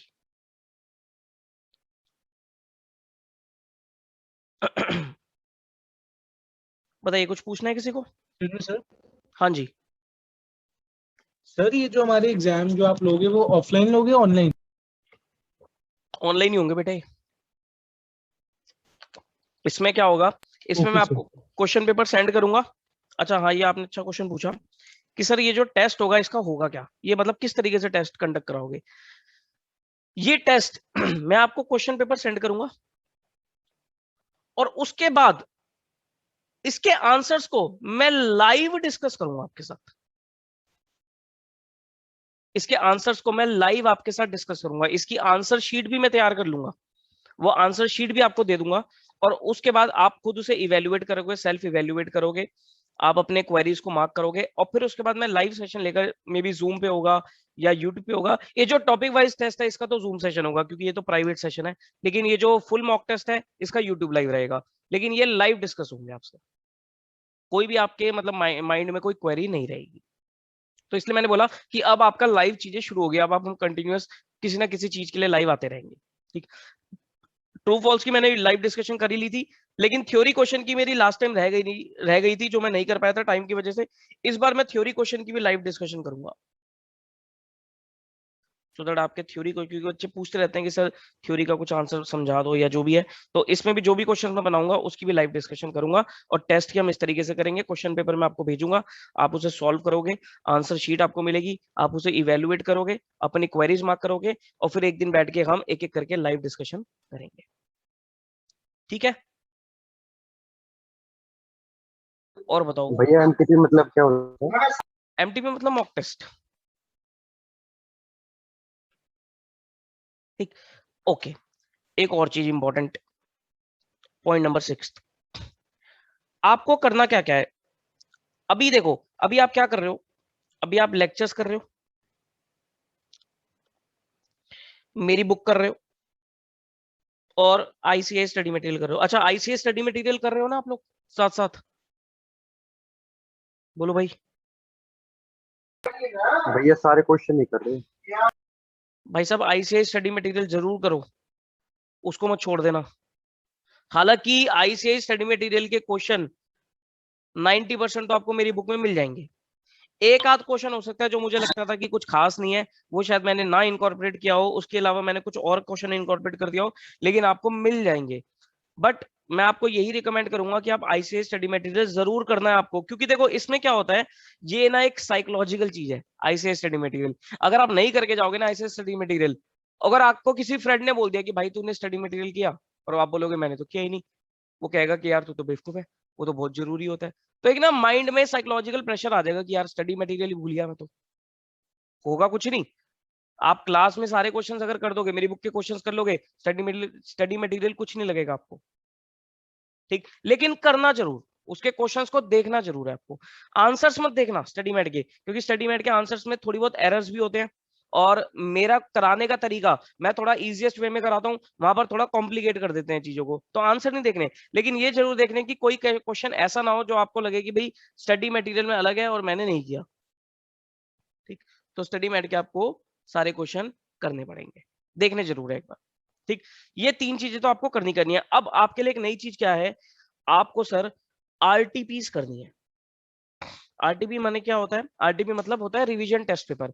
इंस्टीट्यूट क्या करता है, हर अटेम्प्ट से पहले रिवीजन टेस्ट पेपर निकालता है, उसमें क्या करता है वो चैप्टर वाइज कुछ क्वेश्चंस डालता है, जो कि एक इंपॉर्टेंट चीज होती है। तो आपको ये आरटीपी जरूर करने हैं। आरटीपी कितने करने चाहिए, अब ऐसे तो बहुत सारे अटेम्प्ट हो गए, कितने करने चाहिए आपको, मिनिमम पास्ट 4 आरटीपीस करने हैं। पास्ट पिछले 4 आरटीपीस आपको जरूर करने हैं। कहां मिलेंगे, आईसीआई की वेबसाइट में मिलेंगे, अभी मैं दिखाता हूं कैसे डाउनलोड करोगे आप। तो आरटीपी आपको पास्ट 4 करना है। इंस्टीट्यूट ने नवंबर 2021 वाले अटेम्प्ट का, जो आपका अटेम्प्ट है, इसका भी आरटीपी रिलीज कर दिया है। ये अभी आपको नहीं करना, इसके लिए भी मैं लाइव सेशन लूंगा थोड़े दिन बाद, जब आपका थोड़ा बहुत कोर्स हो जाएगा, उसके लिए भी मैं लाइव सेशन लूंगा, जिसमें मैं आपका नवंबर 2021 का आरटीपी डिस्कस करूंगा।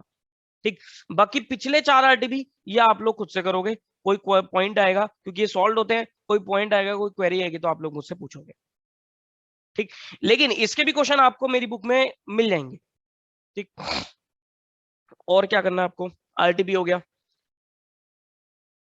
पास्ट एग्जाम क्वेश्चंस, ये भी आप कोशिश करना पास्ट 4 करते रहना, पिछले 4 आपको क्वेश्चन पेपर भी देखने हैं। तो ये सब मटेरियल आपको जरूर करना है। स्टार्टिंग तो देखो इन्हीं चीजों से बच्चा करता है, लेकिन अब आप लोग ये चीजें भी करना शुरू कर दो। ठीक, जो बच्चे कह रहे थे सर 40-50% कोर्स हुआ है, उनके लिए मैं बता रहा हूँ, आप लोग चैप्टर वाइज, क्योंकि आप लोग ऐसा मत करना कि सर पहले मैं पूरा कोर्स कंप्लीट कर लेता हूँ, आरटीपी पास्ट एग्जाम बाद में देखूंगा, वो बाद नहीं आएगा आप लोगों के लिए। ठीक, जिनका कोर्स कंप्लीट हो गया वो तो अब यही करेगा चीजें, लेकिन जो लोग अभी कोर्स कर रहे हैं, आप लोग सर चैप्टर वाइज इन सब चीजों को करते रहो, नहीं तो आपकी ये चीजें फिर रह जाएंगी। ठीक, मान लो आपने कंसाइनमेंट चैप्टर कंप्लीट किया, तो कंसाइनमेंट करते ही ये 3 चीजें तो आपने कर ही ली, बुक कर लिया, ऐसे स्टडीमेट कर लिया, लेक्चर देख लिया। उसके बाद आप आरटीपी उठाओ और आरटीपी में जितने भी कंसाइनमेंट के क्वेश्चंस है, हर आरटीपी में एक क्वेश्चन आपको कंसाइनमेंट के मिलेगा, तो 4 क्वेश्चन यहाँ पर हो गए, और हर पेपर में एक कंसाइनमेंट का क्वेश्चन है तो 4 क्वेश्चन यहाँ हो गए, तो 8 क्वेश्चन ये भी आप साथ साथ कर डालो। बात के लिए आपको कोई काम नहीं छोड़ना। तो ये जो मैंने आपको 15 अक्टूबर की डेडलाइन इसलिए दी है क्योंकि आपको साथ साथ ये सब चीजें भी करनी है जिसमें आपको थोड़ा बहुत टाइम लग सकता है। ठीक, तो साथ साथ इन चीजों को क्या करते रहो, कवर करते रहो। अगर अभी आपने नहीं करा तो आप लोग जो भी चैप्टर आप कंप्लीट कर चुके हैं उसके लिए एक दिन बैठना और ये आरटीपी और पास्ट एग्जाम के क्वेश्चंस को कर लेना। ठीक, कहाँ मिलेंगे वो देखो, मैं आपको वेबसाइट दिखा देता हूँ, आईसीएआई की वेबसाइट। भैया एक सेकंड रुको, पहले मुझे एक बात पूरी करने दो। ये देखो आईसीएआई की वेबसाइट पे आप गए, स्टूडेंट सेक्शन में गए, यहाँ पर board of studies knowledge portal पे गए, फाउंडेशन कोर्स में गए, अकाउंट्स में गए। ठीक, ये दिख रहा है आपको, रिवीजन टेस्ट पेपर दिख रहा है ना, इस पे क्लिक किया आपने, ये देखो नवंबर 21, मई 21, नवंबर 20, मई 20 और नवंबर 19, ये 5 ही कर लेना। नवंबर 21 तो मैं करा दूंगा, बाकी ये 4 आपको खुद से करने हैं। ठीक, ये आपके आरटीपी हो गए। और पास पेपर कहाँ मिलेंगे वो आपको मिलेंगे, ये देखो दिख रहा है आपको सजेस्टेड आंसर्स। क्वेश्चन पेपर में मत जाना क्योंकि क्वेश्चन पेपर तो ये अनसॉल्व है, सजेस्टेड आंसर्स पे जाना। ये सजेस्टेड आंसर में पिछले 4 ही डाल रखे हैं इन्होंने, जनवरी 21, नवंबर 20, नवंबर 19 और मई 19। मई 20 में तो पेपर ही नहीं होता, कैंसिल हो गया था। तो ये 4 अटेम्प्ट के क्वेश्चंस आपको जरूर करने हैं। अभी इन्होंने जो अभी पेपर हुआ है वो अपडेट नहीं किया है, वो भी जैसे ही रिजल्ट आएगा उसके बाद ये रिलीज कर देंगे, तो वो भी जैसे आएगा तो वो आप कर लेना। हालांकि लेटेस्ट पेपर इतना रेलेवेंट नहीं होता, लेकिन उससे पीछे के पेपर आपके ज्यादा रेलेवेंट रहते हैं। ठीक, तो ये आपको क्वेश्चन सजेस्टेड आंसर्स ये भी साथ साथ आपको करते रहना है। इसमें क्या करते हैं, ये पूरा पेपर होता है लेकिन क्वेश्चन आंसर्स फॉर्म में होता है। ठीक, जरूर करना है आपको ये। ठीक है, उसके बाद हाँ जी, आप बताइए क्या कह रहे थे आप। हाँ जी, कोई कुछ कह रहा था, लक्ष्य। मैं कह रहा था कि एमटीपी और ये आरटीपी एक ही है क्या? एमटीपी अलग है, एमटीपी है मॉक टेस्ट पेपर, ये नहीं करना है, इसमें कुछ खास नहीं होता। ये तो आपके एग्जाम से जो पहले आएगा ना मॉक टेस्ट पेपर, अभी जैसे ये वाला जो मॉक टेस्ट पेपर है ये पिछले अटेम्प्ट का टला हुआ है, लेकिन ये बेकार है, इसमें कुछ खास क्वेश्चन नहीं होते, तो इसको आप इग्नोर कर सकते हो। आरटीपी और सजेस्टेड आंसर पे टाइम लगाना है आपको, इनमें अच्छे क्वेश्चन मिलेंगे आपको। ये कोर्स के बाद करने हैं? कोर्स के बाद नहीं करने, साथ साथ कहते रहो, साथ साथ करते रहो, चैप्टर वाइज करते रहो। जैसे नवंबर 21 का आपने आरटीपी उठाया, ये तो छोड़ो, जैसे मई 21 का आपने आरटीपी उठाया, इसमें आपको चैप्टर वाइज क्वेश्चन मिलेंगे। देखो जैसे इन्होंने ट्रू फॉल्स डाला हुआ है, थ्योरी क्वेश्चंस हो गया, देखो जर्नल एंट्रीज का क्वेश्चन दे दिया इन्होंने, कैपिटल रेवेन्यू एक्सपेंडिचर का हो गया, कैश बुक का क्वेश्चन हो गया, रेक्टिफिकेशन ऑफ एरर का क्वेश्चन हो गया, बीआरएस का क्वेश्चन हो गया, इन्वेंटरी का क्वेश्चन हो गया, डेप्रिसिएशन हो गया, बिल्स ऑफ एक्सचेंज हो गया, कंसाइनमेंट हो गया, सेल ऑफ गुड्स का हो गया, average due date account current, final accounts, partnership, paper scoring बहुत है। हाँ बहुत स्कोरिंग है, एनपीओ। तो क्या हो गया, ये सारे ना टॉपिक वाइज क्वेश्चन दे रखे हैं, तो इसलिए मैं आपको बोल रहा हूँ कि टॉपिक्स वाइज करते रहना। और जो सजेस्टेड आंसर है क्वेश्चन पेपर है वहां पर आपको ढूंढने पड़ेंगे, वो तो देखो आपको सबको पता है सर कौन सा क्वेश्चन कौन से चैप्टर का, वो आप आराम से आइडेंटिफाई कर ही लोगे। ठीक, चैप्टर वाइज करते रहना। अगर आप वेट करोगे कि मैं बाद में कर लूंगा, वो बाद नहीं आएगा, फिर आपकी ये चीजें रह जाएंगी। ठीक, तो ये चीज आप लोग कर लेना। स्कोरिंग की इन्होंने बात करी तो मैं आपको इसके भी ऊपर बात बता देता हूं। अकाउंट्स का जो पेपर है, अकाउंट्स का जो पेपर है, अकाउंट्स, लॉ, मैथ्स, इको। अब आपको पासिंग क्राइटेरिया बता देता हूँ। बताइए, आपको शायद पता होगा, बताओ आपको इंडिविजुअल कितने नंबर चाहिए पास होने के लिए? पता नहीं, 35? ना ना ना ना, 40। 100 नंबर के पेपर होते हैं, 100 मार्क्स के पेपर होते हैं, और आपको इंडिविजुअल कितने? हाँ, इंडिविजुअल आपको 40 चाहिए, और ओवरऑल कितना चाहिए आपको? 90। हाँ, ओवरऑल आपको चाहिए, हाँ 50% एंड अबव चाहिए, 50% या उससे ज्यादा, यानी कि आपको मिनिमम 200 नंबर चाहिए, 400 में से 200 नंबर आपको स्कोर करने हैं। ठीक, और हर सब्जेक्ट में आपका मिनिमम 40 स्कोर होना चाहिए। ठीक, अब क्या होता है कि अगर आप सब में 40-40 नंबर ला रहे हो, एग्रीगेट की वजह से रुक जाओगे। ठीक, तो आपको यहाँ पर क्या करना पड़ेगा, ऑब्वियसली कुछ सब्जेक्ट में ज्यादा चाहिए, कुछ सब्जेक्ट में आपके कम नंबर आएंगे। तो यहाँ पर जो सबसे ज्यादा स्कोरिंग सब्जेक्ट है वो क्या है आपका अकाउंट्स, जिसमें आप 90+ स्कोर कर सकते हो इजीली।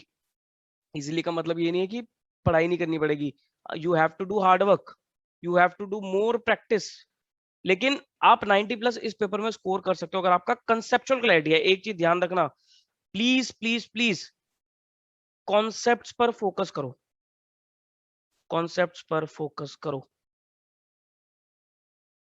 चीजों को बिल्कुल भी रटने की कोशिश मत करना। एक भी चीज अगर आपने रट ली आपका क्वेश्चन सॉल्व नहीं होगा, क्योंकि यहाँ पर क्वेश्चन एग्जामिनर को पता होता है कि सर बच्चा कौन सी चीज रट सकता है, वो वहीं पर ही घुमा देगा आपको। ठीक, एक भी पॉइंट ऐसा ना हो जो आप रट लो प्लीज। और आगे जाकर सर अकाउंट्स एक बहुत इंपॉर्टेंट एरिया बनने वाला है आपका सीए में, फाइनल लेवल तक अकाउंट्स चलता है, तो आप प्लीज रट तो सकते ही नहीं हो। तो प्लीज बिल्कुल भी एक चीज को रटने की कोशिश मत करना, चीजों को जितने उसके कॉन्सेप्ट है कॉन्सेप्ट से समझना।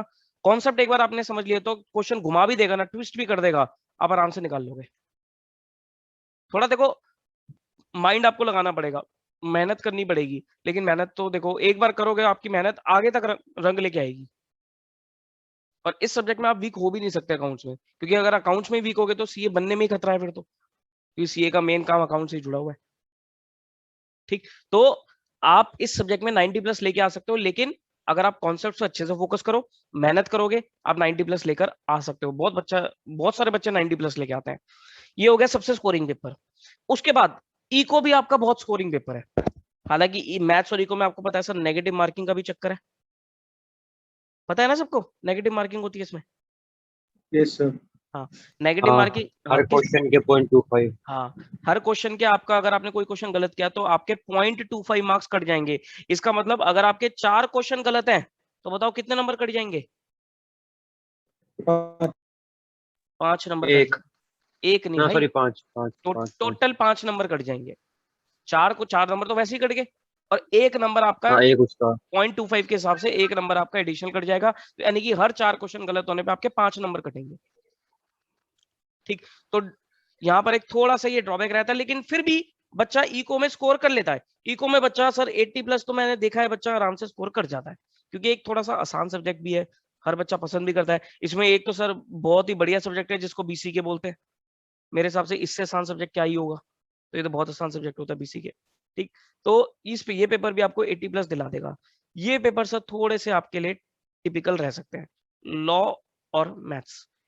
जिसकी थ्योरी अच्छी है, जिसको लॉ पसंद है, थ्योरेटिकल चीजें अच्छी है, वो सर इस पेपर में 70+ स्कोर कर लेता है, 75+ भी कर लेता है, 80+ भी कर लेता है। लेकिन 80+ लाने के लिए आपको इस पेपर में बहुत ज्यादा मेहनत करनी पड़ती है, बहुत ही ज्यादा मेहनत करनी पड़ती है। तो जो एवरेज रेंज देखी गई है, जो बच्चा सर अच्छे से पेपर लॉ करके आता है तो वो 70 to 80 के बीच में उसके मार्क्स आते हैं, जो कि गुड मार्क्स है लॉ में। सीए में लॉ में 70 75 76 77 मार्क्स लेके आना अच्छे नंबर माने जाते हैं। ठीक, तो यहाँ पर ही आती है। जिसके सर थोड़ा थ्योरेटिकल वीक है वो भी सर 50 से 60 के बीच में नंबर यहाँ पर ले आता है। ठीक, ये पेपर थोड़ा सर बच्चों को घुमा देता है। ठीक, तो यहाँ पर मैं आपको बोलूंगा इस पेपर के लिए थोड़ा सा आपको सिलेक्टिव होना है, थोड़ा सा आपको सिलेक्टिव होना है। सिलेक्टिव कैसे होना है? Talk to Akshay sir. Akshay sir आपको बताएंगे सर सिलेक्टिव कैसे होना है, कौन से टॉपिक पे ज्यादा ध्यान देना है, कौन से टॉपिक पे कम ध्यान देना है। हालांकि इस बार इन्होंने पेपर पैटर्न बड़ा ही अजीब कर दिया था इस बार वाले अटेम्प्ट में, लेकिन स्टिल आप थोड़ा बहुत ये देख सकते हो कि भाई सिलेक्टिव कहां पर होना है। जहां तक मुझे थोड़ा बहुत मैथ्स के बारे में पता है, शायद आपको ही पता होगा सर, एक टाइम वैल्यू ऑफ मनी आपका एक टॉपिक है जो कि काफी वो है, वेटेज अच्छी रखता है, तो वो एक मैथ्स में आपका एक बड़ा इंपॉर्टेंट एरिया है, उस पर फोकस करना। एलआर में 20 नंबर आप आराम से स्कोर कर सकते हो। तो आपको कैसे भी करके इस पेपर में सर 50 नंबर खींच लेना है। ठीक, तो अगर मैं आपकी एक मार्कशीट सी बनाऊं, अगर आप मान लो अकाउंट्स में 90 लिया हो, चलो 90 छोड़ो 85 लिया है, लॉ में 55 लिया है, मैथ्स में आप 50 लिया है, और इको में आप 80 लिया है, तो बताओ कितने नंबर बनते हैं? ये आपके बनते हैं 270 मार्क्स बनते हैं। ठीक, 300 अपने 400 में से 270 नंबर अच्छे नंबर से आप पास हो गए। ठीक, थोड़ा बहुत अप्स एंड डाउन्स तो होते रहेंगे। ठीक, तो आपको थोड़ा सर यहाँ पर क्या चाहिए, you need to have a good strategy, strategy चाहिए आपको।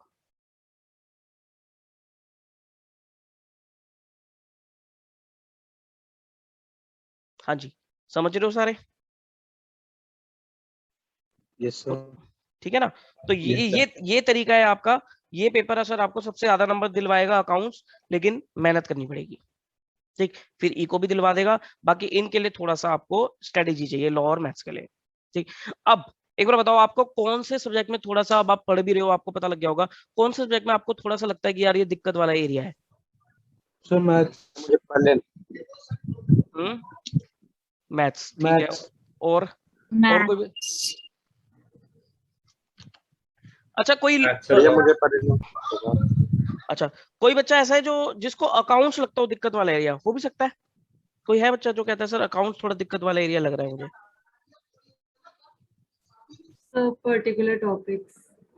पर्टिकुलर टॉपिक जैसे कि फाइनल अकाउंट्स एंड एनपीओ।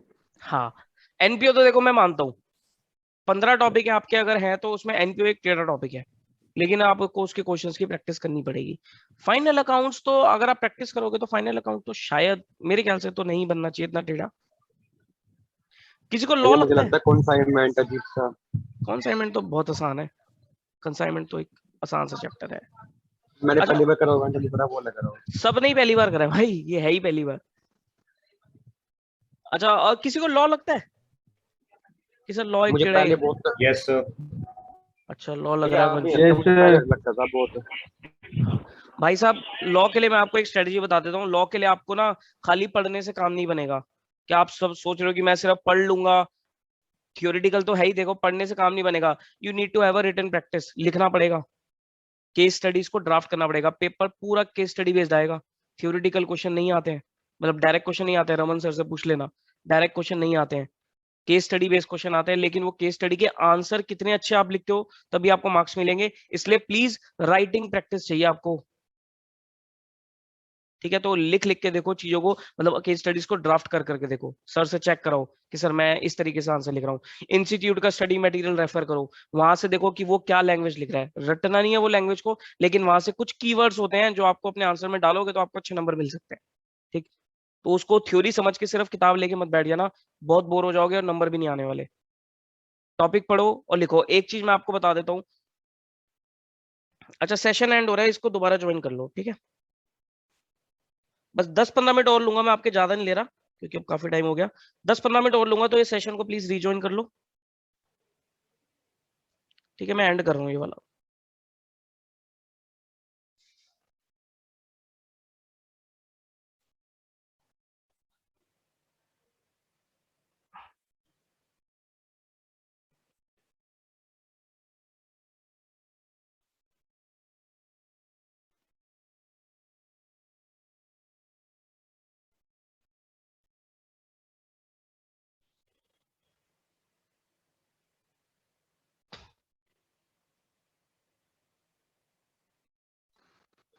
ये कर देना डिसीजन प्लीज।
टेस्ट भैया कब से शुरू है? टेस्ट सितंबर में करूंगा शुरू।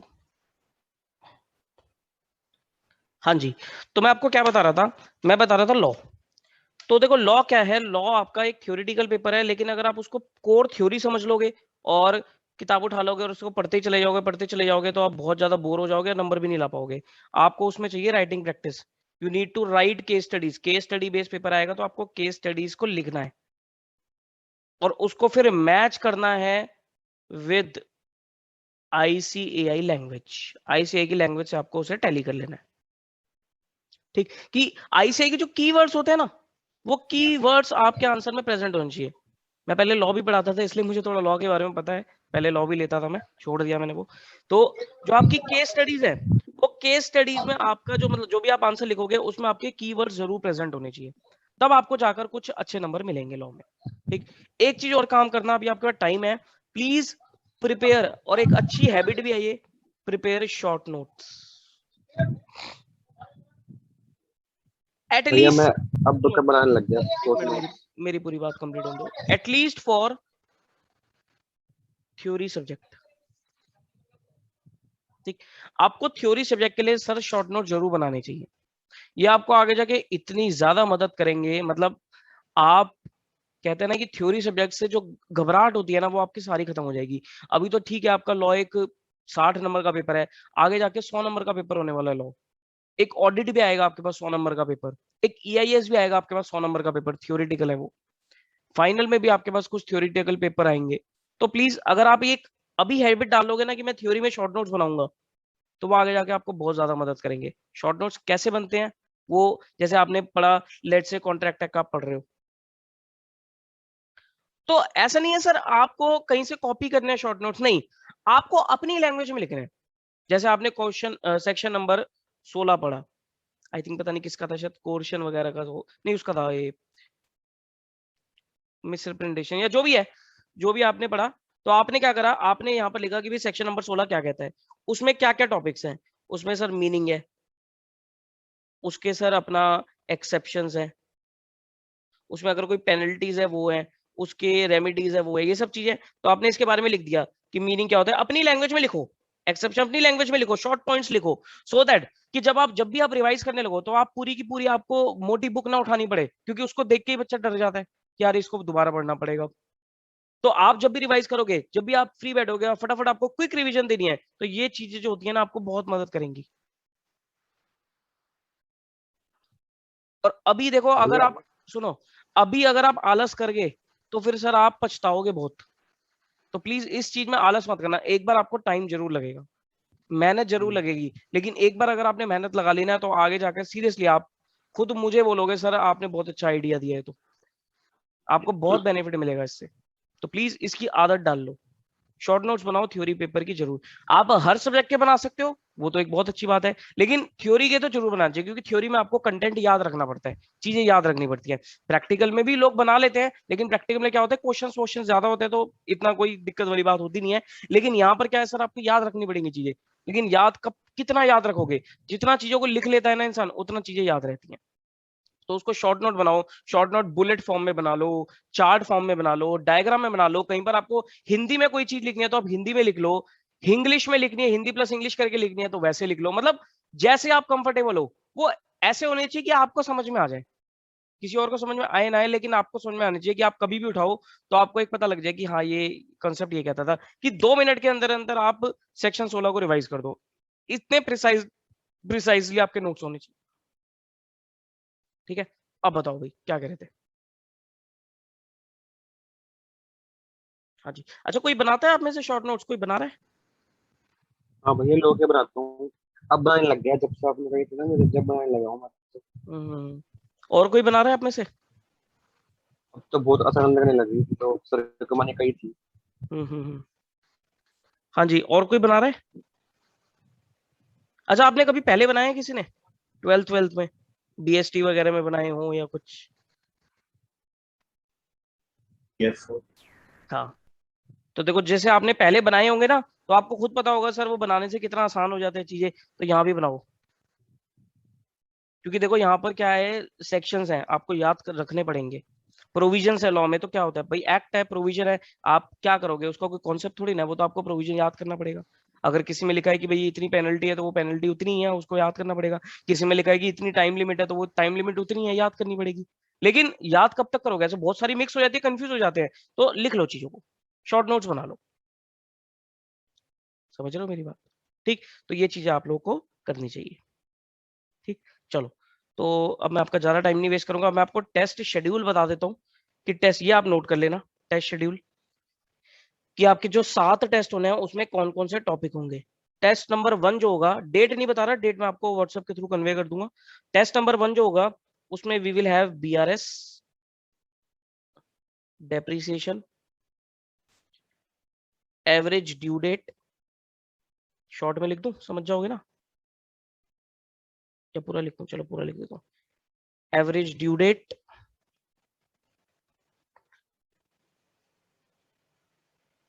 Account current, sale on approval basis and bills of exchange. यहां पर ना मैंने छोटे छोटे चैप्टर पिक कर लिए, ठीक, क्योंकि देखो BRS कंफर्म आपको 10 नंबर का क्वेश्चन मिलेगा। डेप्रिसिएशन कई बार 10 का पूछ लेता है, कई बार 4 का पूछ लेता है, लेकिन इसकी भी कहते हैं ना कि प्रोबेबिलिटी है आने की। Average due date, account current, sale on approval, ये 3 चैप्टर ऐसे हैं, इन 3 में से 2 क्वेश्चन आपको जरूर मिलेंगे 5-5 नंबर के, ठीक। बिल्स ऑफ एक्सचेंज के भी सर ये लगा लो कि 80% चांस होता है, मतलब 10 में से 8 बार पूछ लिया जाता है, ठीक। तो आप मोटा मोटा लगा के चलो कि ये जो टेस्ट नंबर 1 है, ये आपके एग्जामिनेशन पॉइंट ऑफ व्यू से ना करते हुए भी सर 25 से 30 नंबर कवर करके चलता है, ठीक, और आसान है, ठीक, आसान है। तो ये आपका टेस्ट नंबर 1 रहेगा, और पूरा कॉन्सेप्चुअली पढ़ना, क्योंकि मैं हर टेस्ट में आपको ट्रू फॉल्स भी दूंगा इनसे रिलेटेड, ठीक। जरूरी नहीं आप वो PDF ट्रू फॉल्स वाली पढ़ी हो या ना पढ़ी हो, क्योंकि उसमें तो मिक्स है सारा, लेकिन आप इसके कॉन्सेप्ट भी पढ़ लोगे ना, इन चैप्टर के कॉन्सेप्ट भी पढ़ लोगे, तब भी आप ट्रू फॉल्स अच्छे से करोगे। लेकिन कॉन्सेप्ट नहीं पढ़ोगे तो ट्रू फॉल्स नहीं कर सकते, चीजें रट लोगे, फॉर्मूले बना लोगे, फिर नहीं कर सकते ट्रू फॉल्स, ठीक। मैच क्या आते हैं इसमें? Match fill in the blanks? नहीं, match fill in the blanks नहीं आते। टेस्ट नंबर 2, टेस्ट नंबर 2 में आपका क्या क्या रहेगा सर? इसमें रहेगा बेसिक अकाउंटिंग। बेसिक अकाउंटिंग में वही आपका journal, ledger, trial balance, cash book, subsidiary books, ये सब बेसिक अकाउंटिंग होगी। मोस्ट इंपॉर्टेंट चैप्टर आपका rectification of errors, the most important chapter, जिसकी एडजस्टमेंट आपको हर एक क्वेश्चन में दिख जाती है। फाइनल अकाउंट्स, जो कि सर एक कनेक्टेड चैप्टर है, रेक्टिफिकेशन के साथ फाइनल अकाउंट्स काफी कनेक्टेड चैप्टर है। NPO, जो फाइनल अकाउंट्स के साथ साथ कनेक्टेड चैप्टर है। तो यहाँ पर मैंने सिर्फ यही रखा, ये तो एक सर बेसिक सी चीज है, तो सभी कर लेंगे, ये टाइम कंज्यूमिंग चीज है, तो इनके लिए मैंने एक सेपरेट रख दिया test, rectification, final accounts and NPO, ठीक। यहाँ भी अगेन इनसे रिलेटेड जो भी ट्रू फॉल्स होंगे वो ट्रू फॉल्स पूछे जाएंगे आपसे। टेस्ट नंबर 3, इसमें हम टॉपिक रखेंगे इन्वेंट्री,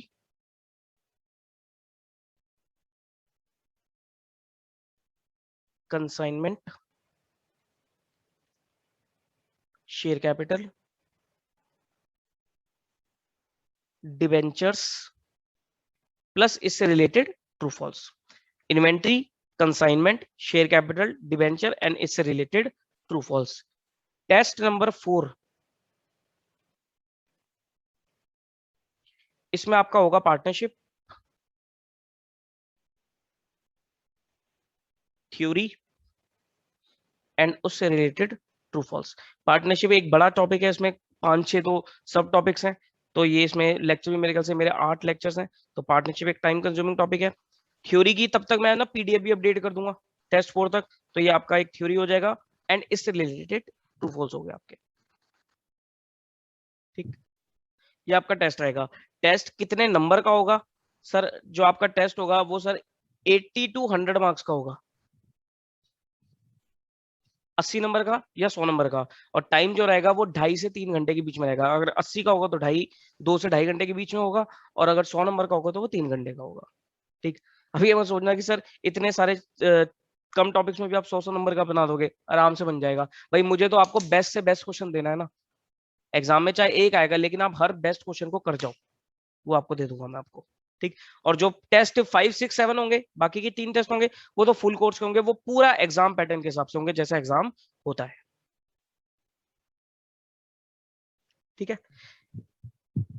अच्छा, आप सबको पता है आप लोग को ब्लैक पेन यूज करना होता है, ब्लैक बॉल पेन, हाँ पता है ना सब, पता है ना सबको? तो ब्लैक बॉल पेन से ही आपको सर पेपर करना है, तो आदत डालो ब्लैक बॉल पेन की, ब्लू पेन से मत करा करो काम, ब्लैक बॉल पेन से किया करो। एंड अवॉइड स्केल पेंसिल, ये जो बचपन में हम स्केल पेंसिल यूज करके फॉर्मेट खींचते थे ना, ये नहीं करनी यहाँ पर, ये बहुत टाइम खराब कर देंगे, पेपर छूट जाएगा। आपको पेन से ही आदत डालनी है सर लाइन डालने की। अभी आपको लगेगा सर लाइन तो सीधी होती नहीं, कोई बात नहीं, अभी सीधी नहीं होती, लेकिन अभी आदत डालोगे तो एग्जाम तक होने लग जाएगी, और आगे सर पूरी जिंदगी आपको यही करना है। फिर बार बार आप स्केल पेंसिल नहीं यूज करोगे, आपको ब्लैक बॉल पेन, उससे लाइन सीधी डालने की आदत डालनी है। ठीक, तो फाउंडेशन लेवल पे आपको ये छोटी छोटी चीजें सीख जाओगे आप धीरे धीरे करके।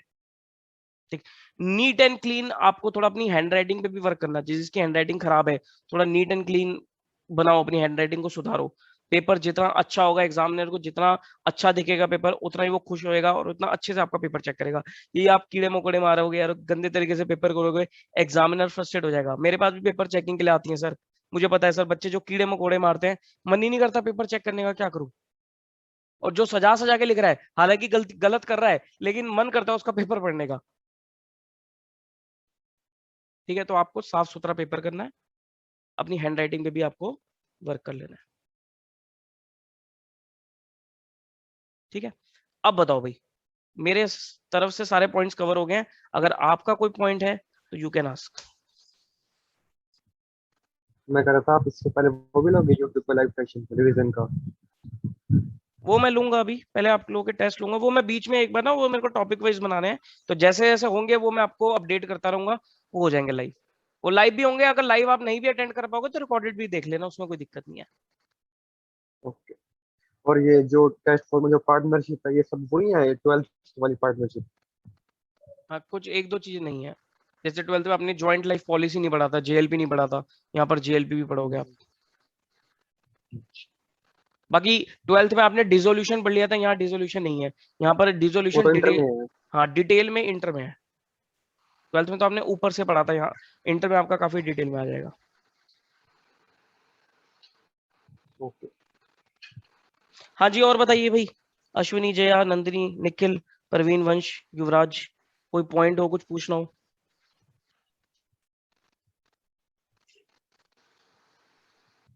और भैया एक बार ये बता दो, कौन सा टाइम बेस्ट रहता है, कौन सा ये, मान लो इस टाइम अकाउंट्स पढ़े, इस टाइम लो पढ़े? यार ये ना in person to person depend करता है। कुछ बच्चों को सुबह सुबह उठ के थ्योरी पढ़ना पसंद होता है, कुछ बच्चों को प्रैक्टिकल पढ़ना पसंद होता है।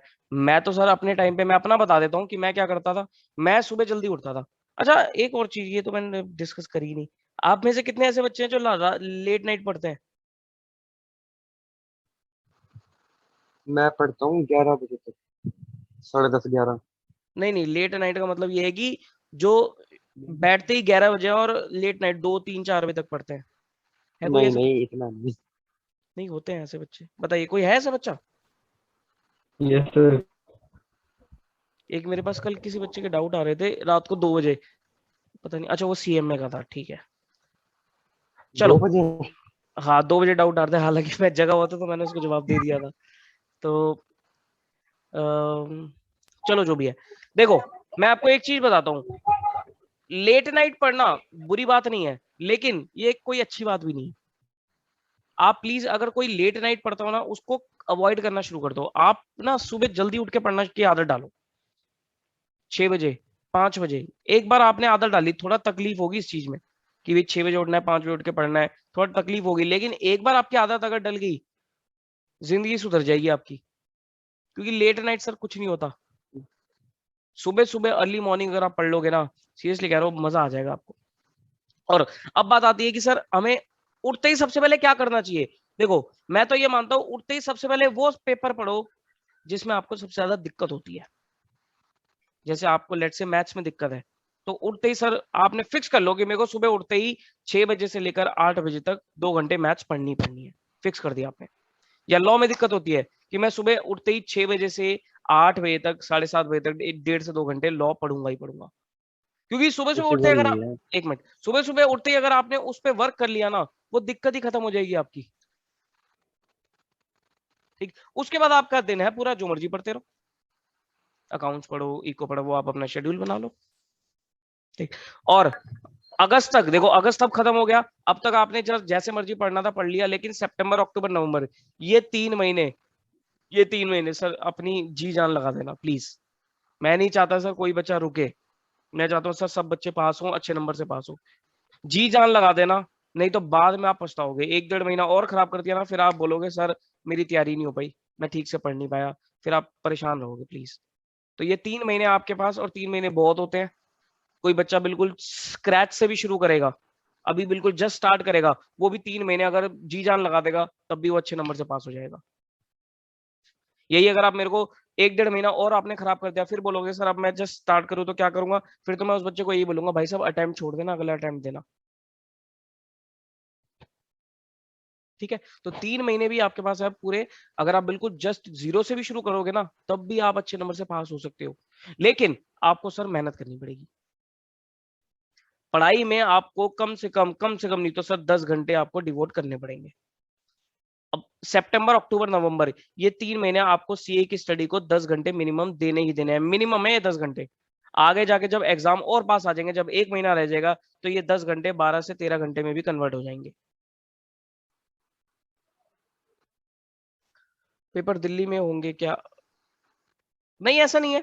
ये तो आप अपना एग्जामिनेशन जब फॉर्म आएगा ना आपका, तो आपको उसमें पूछेगा कि भाई आपको क्या लोकेशन चूज करनी है। जैसे अगर कोई हरियाणा का है, तो वो हरियाणा में वो बता देगा कि भाई कौन कौन से जोन में इंस्टीट्यूट के सेंटर पड़ते हैं। जैसे लक्ष्य तुम जहाँ रहते हो, आई थिंक सोनीपत में सेंटर पड़ता है, तो सोनीपत में जाना पड़ेगा तुम्हें देने।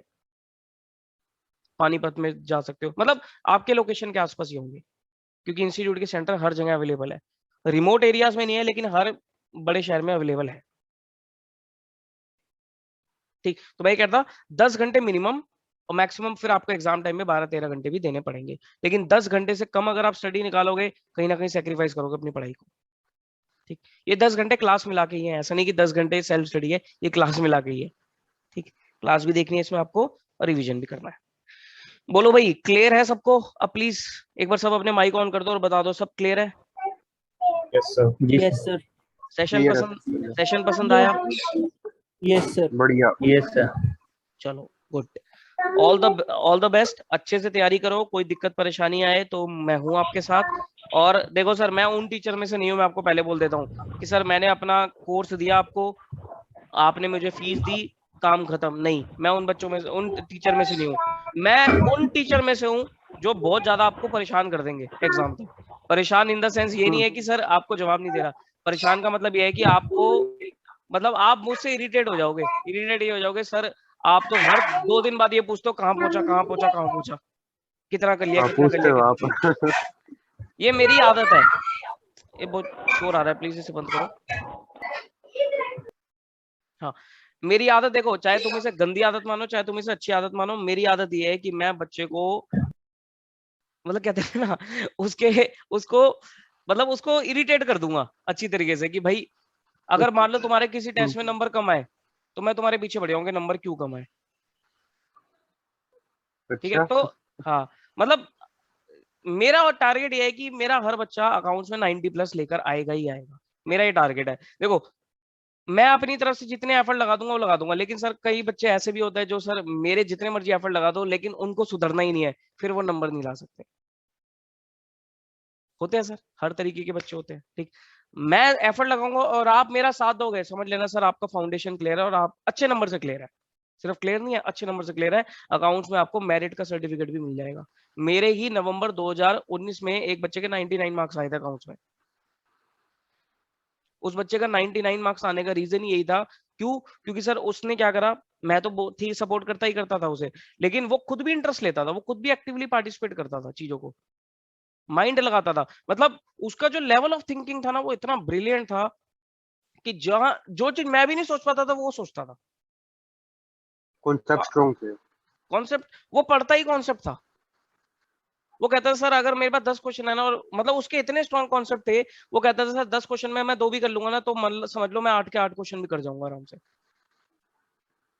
तो यही चीज मैं आपको कह रहा हूँ कि सर कॉन्सेप्ट पे फोकस कर लेना, आपका एक एक फंडा क्लियर हो जाना चाहिए। ठीक, और मैं अपनी से पूरी कोशिश करता हूँ कि लेक्चर में आपको पूरे आपके फंडे क्लियर कर दूं।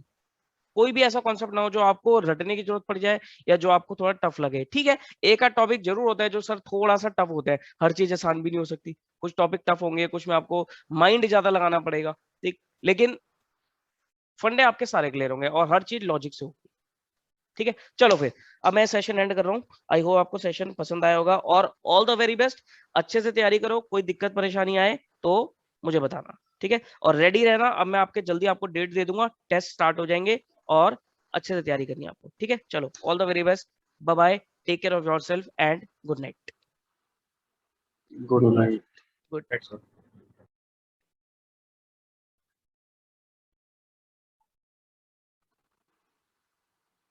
हमको